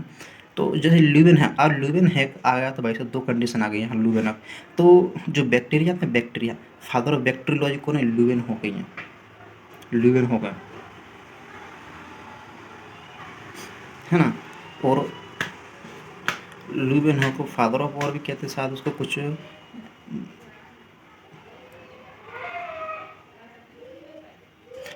हाँ। और ल्यूवेन है ने मतलब एक लेंस वाले सूक्ष्मदर्शी की खोज की थी ल्यूवेन हॉक ने, और ल्यूवेन ने बहुत कांड किए थे। एंटोन ल्यूवेन ने जीवित सेल्स को देखा था, कौन सी सेल को, जीवित सेल्स को एंटोन ल्यूवेन हॉक ने ही देखा था। तो अब ये क्या होता है, एपोमिक्सिस क्या, एपोमिक्सिस क्या शब्द याद रखना, एपोमिक्सिस क्या होता है, जब भ्रूण और बीज का विकास बिना निषेचन के द्वारा होता है तो उसे एपोमिक्सिस, मतलब बिना फर्टिलाइजर के, बिना फर्टिलाइजर के बीज का बनना, बिना फर्टिलाइजेशन के बीज का बनना एपोमिक्सिस कहलाता है। ये कंडीशन सिट्रस फ्रूट होते हैं, सिट्रस फ्रूट उनमें देखने को मिलती है। अब आता है पार्थेनोजिनोसिस, पार्थेनोजिनोसिस क्या होते हैं, जब भ्रूण का विकास अंडकोश यानी एग सेल के द्वारा होता है उसे पार्थेनोजेनेसिस कहते हैं। मतलब पार्थेनोजेनेसिस, पार्थेनोजेनेसिस मतलब क्या होता है, जैसे जी एग सेल्स होती है, एग सेल हमने बताया था आपको, एग सेल क्या होती है, आपको एग सेल द्वारा बताया था कि जैसे ये होता है अपना ओविल, ओविल के अंदर यहाँ दो सेल्स यहाँ थी, एक और 2 सेल यहाँ पोलन के मतलब पोलन ध्रुवी थी और 3 सेल्स यहाँ थी। तो यह जो 2 सेल थी इनको सिंगल सेल्स, इसको बोलते हैं एग सेल, इसको बोलते हैं सेल। और जो 3 सेल थी इनको बोलते हैं एंटीपोडल सेल। क्या होता है एंटीपोडल? और जो है ना ध्रुवीय, ध्रुवीय कोशिका, ये ध्रुवीय कोशिका। यहाँ पर एक क्वेश्चन बहुत इंपॉर्टेंट बनता है जैसे ओव्यूल से, कि ओव्यूल के अंदर, ओव्यूल के अंदर 8, ओव्यूल के अंदर 3 सेल और 3 दूनी 6 सेल, 6 एक 7 सेल। हाँ, तो ओव्यूल के अंदर 7 सेल, 7 सेल और 8 केंद्र पाए जाते हैं। याद रखना, जो यूबिल होता है, यूबिल, यूबिल होता है ओवरी के अंदर, जो ओबिल होता है, यूबिल से बीज बनते हैं। क्या होता है? बीज बनते हैं। ओवरी के जो ओबिल होता है ना, ओबिल बीज बनते हैं, ओबिल से बीज। तो ओबिल के अंदर ये क्या होता है, ओबिल के अंदर 7 सेल होती हैं और 8 केंद्रक होते हैं। अब 8 केंद्रक बोलो क्या है, तो भाई साहब एक सेल ये, इसके अंदर 2 केंद्रक हैं छोटे छोटे से, एक सेल है इसके अंदर एक केंद्रक हुआ, एक सेल एक केंद्र, एक सेल एक केंद्र, 3 सेल 3 केंद्रक, यहाँ 2 केंद्रक हैं, यहाँ 2 केंद्रक हैं। तो कभी क्वेश्चन आया कि यूपिल के अंदर 7 सेल और 8 केंद्रक होते हैं, बहुत इंपॉर्टेंट क्वेश्चन है। इसमें पार्थिनोजेनेसिस से क्या होता है, पार्थिनोजेनेसिस क्या होता है, अंडकोश एक सेल के द्वारा जो भ्रूण बनता है, पार्थिनोजेनेसिस कहते हैं। एक सेल के द्वारा, किसके द्वारा? एक सेल के द्वारा, एक सेल के द्वारा जो भ्रूण बनता है उसी कांड को तो पार्थिनोजेनेसिस कहते हैं। अब आते हैं जैसे जाइगोट, मैंने होता है जाइगोट जैसे गैमेट्स होते हैं, स्पोर होते हैं। जाइगोट, जाइगोट 2n होता है और एंडोस्पर्म 3n, जाइगोट होता है 2n होता है और एंडोस्पर्म 3n होता है, एंडोस्पर्म है ना, नारियल का खाने वाला भाग एंडोस्पर्म होता है, पढ़ा हुआ आपने? सॉरी, मैं अभी तो बताया मैंने आपको इससे पहले कि नारियल का खाने वाला एंडोस्पर्म होता है, सेब का खाने वाला का भाग थैलेमस होता है, और उसका अनार का खाने वाला टेस्टा होता है, इडियल पार्ट्स ऑफ अनार, पोमेगोटन है ना, ये वाले भाग होते हैं। इसके बाद आता है डोमेस्टिकेशन। डोमेस्टिकेशन क्या होता है? Domestication is the process of bringing the wild species under human management है। मतलब जो बिल्ट होता है, बिल्ट एक डिसीज होती है जैसे आपको गेहूं में देखने मिल जाती है, शायद केला में भी देखने को मिलती है, बिल्ट स्पीसीज डिसीज होती है। कोई भी बिल्ट स्पीसीज को ह्यूमन मैनेजमेंट के रूप में प्रयोग करना डोमेस्टिकेशन कहलाता है। मतलब कहते बिल्ट स्पीसीज को, बिल्ट स्पीसीज को ह्यूमन मैनेजमेंट के रूप में, किसके? ह्यूमन मैनेजमेंट के रूप में क्या करना, प्रयोग करना डोमेस्टिकेशन कहलाता है। बिल्ट स्पीसीज को ह्यूमन मैनेजमेंट के रूप में प्रयोग करना डोमेस्टिकेशन कहलाता है। ये 10 वर्ष पहले देखा जाता है, किसमें? सीरियल क्रॉप में। 10 वर्ष पहले सीरियल क्रॉप, सीरियल क्रॉप जैसे गेहूँ आती है ना, बहुत सारी जितनी मोनोक्रॉप क्रॉप है सीरियल क्रॉप के अंदर आती हैं, धान है, गेहूँ है, जौ, ज्वार है ना, ये सीरियल क्रॉप के अंदर आते हैं। अब आता है जर्म प्लाज्म में क्या होता है, जर्म प्लाज्म। तो germ plasm of a crop में वाई define as the sum total of hereditary material. मतलब जो जर्म प्लाज्म होता है, ये जर्म प्लाज्म आपने पढ़ा जर्म प्लाज्म थ्योरी, जैसे वो थोड़ा ना हटके जर्म प्लाज्म वाला, किसी फसल स्पीसीज तथा उसकी उंगली स्पीसीज संबंधित में उपस्थित जंगली स्पीसीज संबंधियों में उपस्थित जेनेटिक मटेरियल के पूरे समूह को जर्म प्लाज्म कहते हैं। इसमें हम बताया जा रहा, इसमें बता रहा जैसे कि कोई फसल है, कोई क्रॉप है, उसकी जो स्पीसीज यानी जाति है, उसकी जंगली स्पीसीज है, उनके उनसे संबंधित उपस्थित है जेनेटिक मटेरियल के पूर्व समूह को जर्म प्लाज्म कहते हैं। मतलब जेनेटिक जो मटेरियल होता है, जंगली जाति होती है और एक सही प्योर जाति होती है, उनके संबंध जेनेटिक मटेरियल होते हैं ना, उनके जो ग्रुप होता है उनको ही जर्म प्लाज्म कहते हैं। इसमें से बताया जा रहा है। अब जो जर्म प्लाज्म होता है ना, वो 5 ग्रुप होते हैं कि 5 ग्रुप, मतलब 5 ग्रुप होते हैं। और 5 ग्रुप कौन कौन से आपको बता रहा हूँ, जैसे कि लैंड रेसिस, देसी किस्म में पाया जाए, लैंड रेसिस ऐसी किस्म जो लंबे समय तक लगाई गई हो, लैंड रेसिस हो गई, एब्सोल्यूट वैरायटी हो गई, वैरायटी ऑफ कल्टीवेशन हो गई, ब्रीडिंग लाइन हो गई। मतलब ये 5 ग्रुप होते हैं कि किसके? जर्म प्लाज्म के 5 होते हैं। जैसे लैंड रेस, मतलब जो ऐसी किस्म जो लंबे समय तक लगाई गई हो, लंबे समय तक लगाई गई हो। और एब्सोल्यूट क्या होती है? वैरायटी, पुरानी किस्म होती हैं। इन्हें साइंटिस्ट ने डेवलप किया, वह पुरानी हो गई हैं। गेहूँ की किस्म K65, K68, ये क्या पुरानी जाति हो गई इसकी गेहूँ, जो किसी साइंटिस्ट के द्वारा खोई गई हैं। इनको आइसोलेट वैरायटी क्या होता है, इनको आइसोलेट वैरायटी बोलते हैं। इन्हें साइंटिस्ट ने डेवलप किया था है। वैरायटी ऑफ कल्टीवेशन, कल्टीवेशन का मतलब कल्टीवेशन जो अभी कल्टीवेशन में यूज की जा रही हैं, जैसे गेहूं की GW 322 लोकमन, क्या था लोकमन, अपन गांव जैसे गांव होता, गांव वाले देखते चलते गेहूं की थैली लोकमन, लोकमन को बहुत बोया जाता है। लोकमन गेहूं की इसको बहुत ज़्यादा बोते हैं गेहूं की। आपको पूरा प्लांट ब्रीडिंग है एक ही वीडियो के अंदर मिलेगा। सिर्फ आप तो मन लगा के इसके वीडियो को देखते रहिए, वो आपको सब कुछ यही इसी के अंदर मिल जाएगा देखने के लिए, क्या है ना। अब आता है ब्रीडिंग लाइन। ब्रीडिंग लाइन क्या होती है ना, जैसे होमोजाइगस कॉम्प्लेक्स और सेग्रीटिंग जनरेशन F1 F2 और F3 मल्टीपल लाइन। तो ब्रीडिंग लाइन होमोजाइगस मतलब समान वाली लाइन, और सेग्रीटेशन जनरेशन, सेग्रीटेशन जनरेशन मतलब F1 जो जनरेशन होती है, जेनेटिक्स में पढ़ा है ना, जब मादा और जो फीमेल, जो मादा भाग और जो फीमेल होता है, मेल एंड फीमेल, उनका जब क्रॉस होता है तो हमें जो जो जनरेशन होती है उसको F1 कहते हैं, F1 जनरेशन होती है। उसके बाद फिर F2 ऐसी है ना। अब आते built from and built related, जंगली रूप या जंगली संबंधी, built from and built relative. तो जंगली रूप या जंगली फ्रॉम क्या होता है, जर्म प्लाज्म कंजर्वेशन। तो जर्म प्लाज्म कंजर्वेशन क्या होता है, जर्म प्लाज्म कंजर्वेशन दो प्रकार का होता है, एक इन सिटू कंजर्वेशन और एक होता है एक्स सिटू कंजर्वेशन। इनका मतलब होता है मतलब इन मतलब अंदर, एक्स मतलब बाहर। तो इन सिटू कंजर्वेशन क्या था, जब जर्म प्लाज्म को प्राकृतिक स्थान में उगाया जाता है। प्राकृतिक स्थान मतलब जैसे प्राकृतिक स्थान हमने उसमें कुछ नहीं किया, वो स्थान उगाया जाता है, उगाया यानी मेंटेन किया जाता है, तब उसे इन सिटू कंजर्वेशन कहते हैं। एग्जाम्पल में होते हैं जैसे नेचुरल पार्क होते हैं, बायोस्फीयर, रिवर्स नहीं रिजर्व, है ना, जीन सेंचुरी, मतलब प्राकृतिक मतलब नेचुरल स्थान, नेचुरल। अब आते हैं एक्स सिटू कंजर्वेशन, जब जर्म प्लाज्म को प्राकृतिक स्थान से बाहर, मतलब मैंने बताया इनका मतलब अंदर, एक जगह मतलब बाहर, बाहर से बाहर मतलब दूर स्थान में संरक्षित किया जाता है, तब उसे एक्स सिटू कंजर्वेशन कहते हैं। जैसे conservation of germ plasm away from its natural habitat इन सिटू, मतलब इंग्लिश में बताया इसके बारे में। तो मतलब बाहर स्थान है, नेचुरल तो है, नेचुरल स्थान से बाहर में संरक्षित किया जाता है, तो उसे इन सिटू कंजर्वेशन कहते हैं, है ना। अब इसके 5 भाग होते हैं, इसके भी 5 टाइप होते हैं। इंस्टीट्यूट कंजर्वेशन 5 टाइप, इसके 5 टाइप होते हैं। वो कौन से हैं, सीड बैंक, प्लांट या फिर इसको फील्ड बैंक बोल दो, shoot tip bank, cell and organ bank और डीएनए बैंक,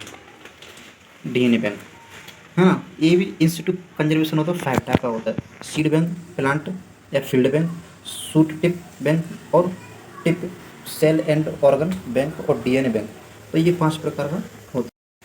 अब सीड बैंक होता क्या है, सीड बैंक क्या होता है, इसमें सीड के मॉइस्चर को मेंटेन किया जाता है। मतलब सीड बैंक होता है, सीड का जैसे मैच्योर होता है, नमी होती है सीड के अंदर, जैसे उगने की क्षमता यानी जो होती है ना, जो मैच्योर होती है, नमी होती है ना, उसको मेंटेन किया जाता है। जैसे जो सीड बैंक को 2 टाइप का दिखाया, जैसे ऑर्थोडॉक्स सीड, ऐसे सीड जिनमें मॉइस्चर लेवल को 5% से कम कर देते हैं।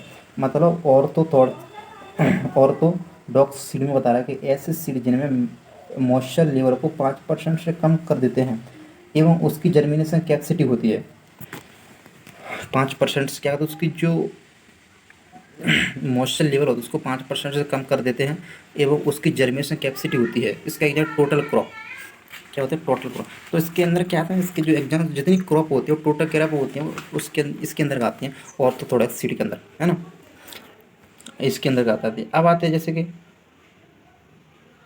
रेसल साइट्रिकल, है ना। वो अब आता है रिकल्सिट्रेंट। रिकल्सिट्रेंट में क्या कहते हैं, रिकल्सिट्रेंट होता है इसमें जैसे मॉइस्चर होता है, उसमें क्या था 5% तक कम किया था। इसमें क्या होता है लगभग 12 से 30% तक इसमें क्या होता है, जो मॉइस्चर उसको कम किया जाता है, कम किया था। जैसे कि इसमें लिखा है कि इसमें मॉइस्चर को 12 से 30% तक कम कर देते हैं, जिससे लंबे समय तक लॉन्ग टाइम तक कंजर्वेशन किया जा सके, जैसे कॉफ़ी और कोको रबर। इसके एग्जाम्पल कोको और कॉफ़ी रबर, उसके एग्जाम्पल और टोटल क्रॉप, कुल क्रॉप के अंदर ऑर्थोथोडॉक्स के अंदर, ऑर्थोथोडॉक्स के अंदर के 5% से कम कर देते हैं उसके मॉइस्चर को, है ना। उसमें क्या होता है 12 से 30% तक कर देते हैं, है ना, कर देते हैं। अब दूसरे नंबर पर आता है हमारा plant field bank. Plant field bank क्या होता है, जर्म प्लाज्म को जब फील्ड में कंजर्वेशन किया जाता है तो प्लांट फील्ड कहलाता है। जर्म प्लाज्म को जब फील्ड में कंजर्वेशन किया जाता है तो उसको प्लांट या फील्ड बैंक कहते हैं। सूट एंड टिप बैंक क्या, सूट मतलब अब जिसको यहाँ आएगा सूट, सूट का मतलब स्टेम होता है, स्टेम, सूट को हम स्टेम बोलते हैं, स्टेम को हम सूट बोलते हैं। और टिप मतलब टिप माने उसका अपेक्स वाला भाग होता है, टिप को उसको बोलते हैं, तो सूट टिप बैंक। तो वेजिटेटिव के सूट को लेकर कल्चर बना के उनकी ग्रोथ बहुत कम हो जाएगी, फिर उससे प्लांट तैयार किया जाता है। तो वेजिटेटिव आपने पढ़ा हो क्या, वेजिटेटिव होता है, वेजिटेटिव के सूट को लेकर कल्चर बना के उनकी ग्रोथ बहुत कम हो जाएगी, उससे फिर प्लांट तैयार किया जाता है। वेजिटेटिव का मतलब जैसे वेजिटेटिव के द्वारा करते हैं, कलम के द्वारा करते हैं वेजिटेटिव, है ना, उसी को कहते हैं। सेल एंड ऑर्गन बैंक, इसमें सेल को मेंटेन करके। डीएनए बैंक, इसमें कोई भी स्पीसीज के टोटल डीएनए को निकाल कर रखते हैं एवं मॉलिक्यूलर मार्कर की सहायता से घुमाएंगे एवं मार्कर जहां रुकेगा फिर उस डीएनए को ट्रांसफ़र करके कोई भी डिस्क्राइबल वैरायटी तैयार करते हैं। अब डीएनए जैसे अपना बड़ा जीन पिन होते हैं, सब डीएनए के अंदर ही होते हैं, सब जीन होते हैं डीएनए के अंदर होते हैं। डीएनए जहाँ आरएन होता है वहाँ जीएन होती है, जहाँ आरएन होता डीएनए के अंदर क्या उपस्थित होता है, आरएन, आरएन होते हैं वहाँ जीन उपस्थित होती है ना, वहीं होते हैं डीएनए। ये जो जर्म प्लाज्म है ना, इसको कंजर्वेशन जैसे वहाँ करते हैं दिल्ली में, जो नई दिल्ली में करते हैं इसको जर्म प्लाज्म को कंजर्वेशन, है ना। आपको जो बहुत इंपॉर्टेंट है कि जर्म प्लाज्म में जो कंजर्वेशन कहाँ करते हैं, तो वहाँ करते हैं कंजर्वेशन वहाँ नई दिल्ली में, है ना। हाँ जी, आगे क्वेश्चन जैसे कि जर्म प्लाज्म का जो कंजर्वेशन होता है NBPGR करता है, जो कहाँ नई दिल्ली में। इसका फुल फॉर्म होता है national bureau of plant genetic resource, है ना। इंडिया में जर्म प्लाज्म कंजर्वेशन के नेशनल स्टेशन 10 हैं। तो इंडिया में जो जर्म प्लाज्म के जो कंजर्वेशन हैं वो 10 हैं। नेशनल स्टेशन क्या 10 हैं, राष्ट्रीय लेवल के क्या 10 हैं। एक तो अलोका जो कि महाराष्ट्र में है, एक बरेली यूपी में है। किसको, जर्म प्लाज्म को कंजर्वेशन करने के लिए तो अलोका महाराष्ट्र में, बरेली में साइलोंग हिमालय हैं, ट्राइकोर केरला, कटक उड़ीसा हैं, कड़क उड़ीसा, है ना, कड़क उड़ीसा, हैदराबाद, जोधपुर राजस्थान में, शिमला, श्रीनगर जम्मू कश्मीर। निशांत गार्डन आया तो कहूँ क्वेश्चन आया था, निशांत गार्डन कहाँ है तो श्रीनगर जम्मू कश्मीर में, रांची झारखंड में, है ना।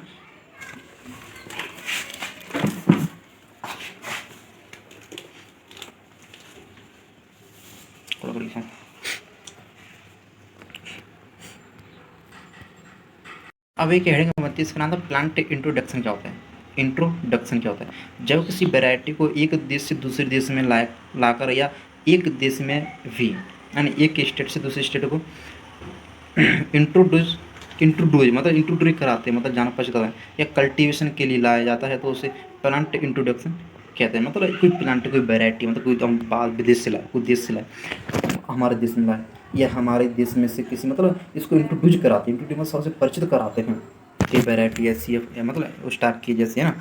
तो टू टाइप जो प्लांट इंट्रोडक्शन होता है वो टू टाइप होता है, एक प्राइमरी एक सेकेंडरी। प्राइमरी इंट्रोडक्शन और सेकेंडरी, मतलब प्राइमरी में पहले, सेकेंडरी में बाद, मतलब कुछ ऐसे शब्द उनके अंदर उसका आंसर छिपा रहता है। प्राइमरी में पहले, सेकेंडरी में बाद। जैसे प्राइमरी इंट्रोडक्शन क्या होता है, जब किसी इंट्रोड्यूस वैरायटी को बिना परिवर्तन किए हुए एक देश से दूसरे देश में लाना प्राइमरी इंट्रोडक्शन कहलाता है। मतलब उसमें कोई बिना कोई कुछ परिवर्तन नहीं किया उसके अंदर। जब किसी इंट्रोड्यूस वैरायटी को बिना परिवर्तन किए हुए एक देश से दूसरे देश में लाना प्राइमरी इंट्रोडक्शन कहलाता है ना। और इंग्लिश में लिखा when the introduction the variety the well एप्रोटेड टू द न्यू, है ना, environment it's the related for the chemical cultivation without my alternative in form. मतलब बिना कुछ परिवर्तन के किए हुए एक देश से दूसरे देश में लाना, है ना। जैसे कि एग्जांपल है वीट की सोनारा लरमा रोजो, जो अमेरिका से मेक्सिको अमेरिका से लाई गई थी, मतलब, है ना। राइस की जो IR8 IR28 फिलीपींस से, है ना, लाई गई थी। ये वेराइटीज हैं कुछ, इन्हीं को बोलते हैं प्लांट इंट्रोड्यूस कराते हैं। सेकेंड इंट्रोडक्शन क्या होता है? जब कोई इंट्रोड्यूस वैरायटी जिस देश से लाई जाती है एवं जिस देश में लाई जाती है, जिस देश से लाई है उस जो है वहाँ की वैरायटी से हाइब्रिडाइजेशन प्रोग्राम के द्वारा जो नई वैरायटी तैयार की जाती है, सेकंड इंट्रोडक्शन लाता है।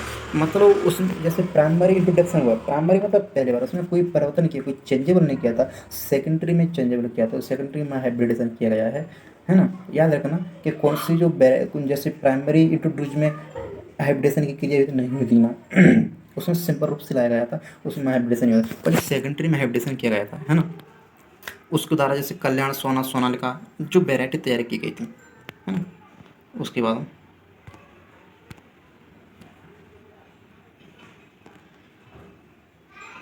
उसके द्वारा वैरायटी तैयार। अब आता है जैसे कि जो लिखिए डेमरिस्ट दोष और प्लांट इंडोर, मतलब जैसे हम कोई वैरायटी लाए, जैसे प्राइमरी वैरायटी हम किसी देश से लाए बिना कुछ परिवर्तन के वैरायटी लाए, उसमें खरपतवार के बीज होंगे, है ना। मतलब भिन्न भिन्न टाइप के अलग अलग टाइप के, मतलब क्योंकि बिना हाइब्रिडाइजेशन के लाए थे ना उसको। जैसे खरपतवारों का प्रवेश, गायर घास जो अमेरिका से आया था, गायर घास हमारे देश का नहीं है, जो अमेरिका से आया था गायर घास को, जो गायर घास में एक खास एक वो होता है कि उसको इन्फेक्शन होता है शरीर के अंदर, कहते हैं इन्फेक्शन होता है। गायर घास का शरीर के अंदर कहते हैं इन्फेक्शन होने लगता है, अगर उसको हम टच करते हैं, कोई चलने लगती है शरीर के अंदर, तो गाय घास का इन्फेक्शन जो अमेरिका से लाया गया था। गेहूँ सा अमेरिका से, सत्यानाशी की, जैसे आपको सत्यानाशी से, तो सत्यानाशी बीज होता है ना, सत्यानाशी जो खरपतवार होता है, इसके जो बीज होते हैं तो सेम टू सेम सरसों जैसे टाइप में होता है। सरसों जैसे एकदम सरसों जैसे बीज होते ना, आप पहचान नहीं पाएंगे सरसों का बीज है, सत्यानाशी का जो मस्टर्ड का बीज है या सत्यानाशी का बीज है, आप कभी नहीं पहचान पाओगे, एक जैसा होता है।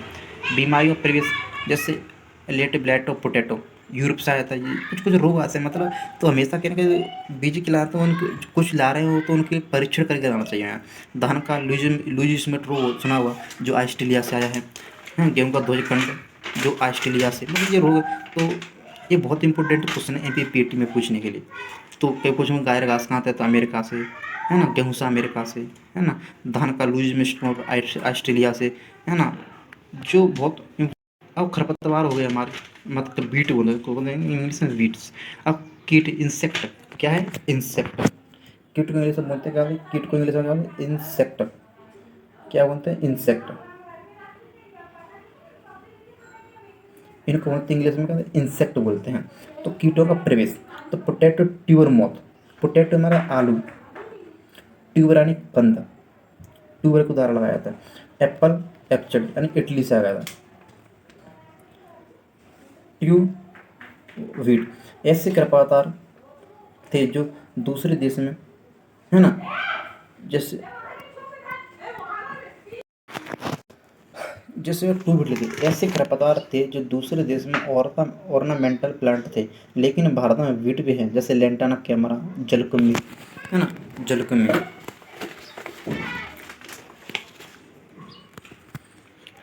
जलकुम्भी के एक नाम से प्लांट मोर्फोलॉजी चैप्टर में लिखा है जलकुम्भी के बंगाल का आतंकवादी किसी का था, जलकुम्भी को कहता है, तो जलकुम्भी को बंगाल का आतंकवादी कहते हैं।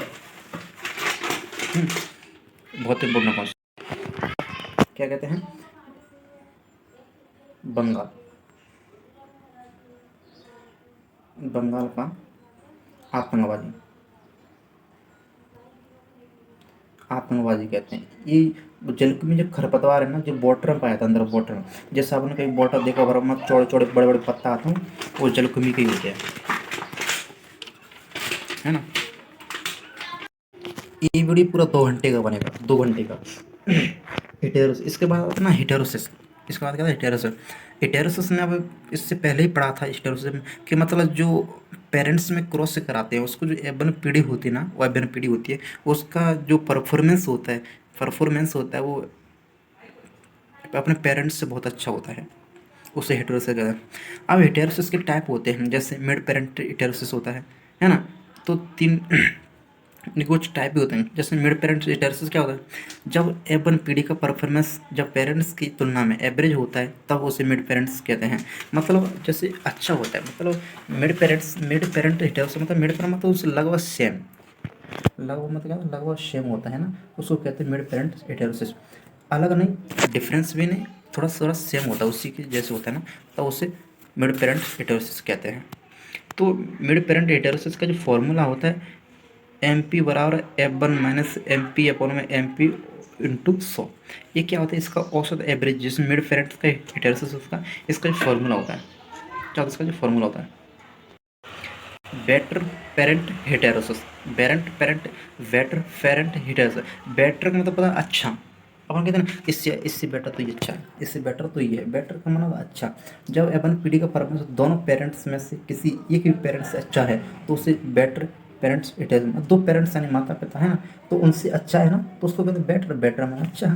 तो इसका फॉर्मूला है बीपी, बीपी यानी बेटर, बेटर पेरेंट्स यानी बी बेटर पेरेंट्स। और वहाँ पे मिड पेरेंट्स तो एम पी आ गई थी, तो यहाँ वाले B P F one minus B P और अपना बी पी इंटू 100, है ना। नंबर तीसरा आता है economics, economic heterosis. Economic heterosis का जब एवन पीढ़ी का परमेशन अच्छा तब होता है जब सामान्य क्षेत्र की वैरायटी से ज़्यादा अच्छी होती है, सामान्य ज़्यादा अच्छी होती है तब उसे इकोनॉमिक हेटेरोसिस। इसका जो कहने का मतलब यही है कि आपको मैं समझा रहा हूँ, यूजफुल हेटेरोसिस भी कहते हैं। जो इकोनॉमिक्स हेटेरोसिस होता है इसे यूजफुल हेटेरोसिस भी कहते हैं। क्या कहते हैं इसको, यूजफुल हेटेरोसिस भी कहते हैं। क्या कहते हैं इसको, यूजफुल हेटेरोसिस भी कहते हैं। संकरोज, अब आता हमारा संकरोज। संकरोज के स्थापित के लिए उपयोग होने वाली विधियाँ, यानी fixation of heterosis hybridisation maintain करने की विधियाँ, है ना। तो एपोमिक्सिस है गई, बैटरी रिप्रोडक्शन है गई, पॉलियोप्टोड है गई, बैलेंस लेंथ जीन है गई, है ना।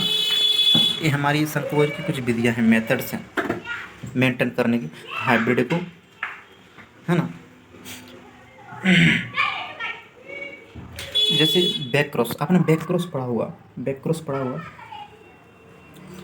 सॉरी बैक क्रॉस क्या होता है, DC resistance variety develop back cross method अच्छी होती है ना। जी बैक क्रॉस क्या होता है, जैसे एबन पीढ़ी हमारी, क्या कोई एबन पीढ़ी है, जो क्या है, जो क्या एबन पीढ़ी है, जैसे कि टी और हमारे पास टी टी है, इसका जब हमने क्रॉस कराया था हमारे पास जो एबन पीढ़ी हुई, एबन क्या था पीढ़ी उत्पन्न हुई थी।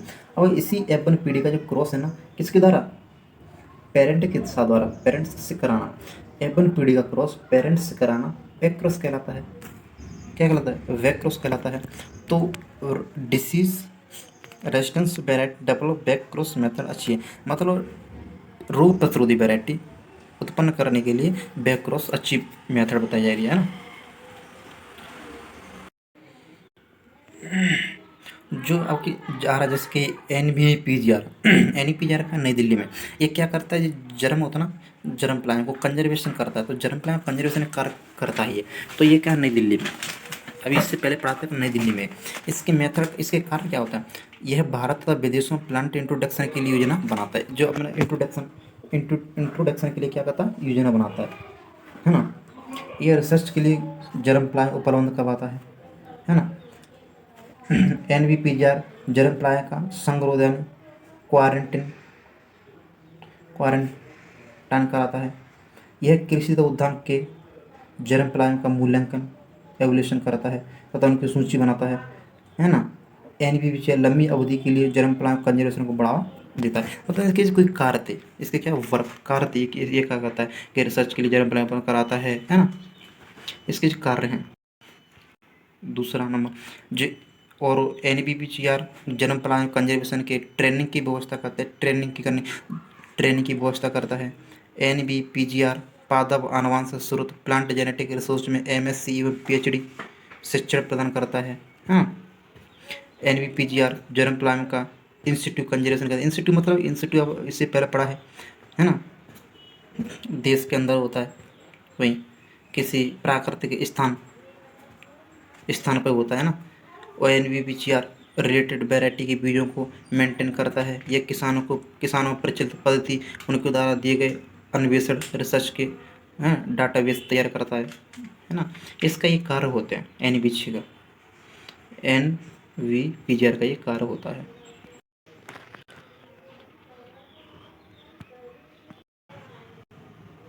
तो good evening all of you.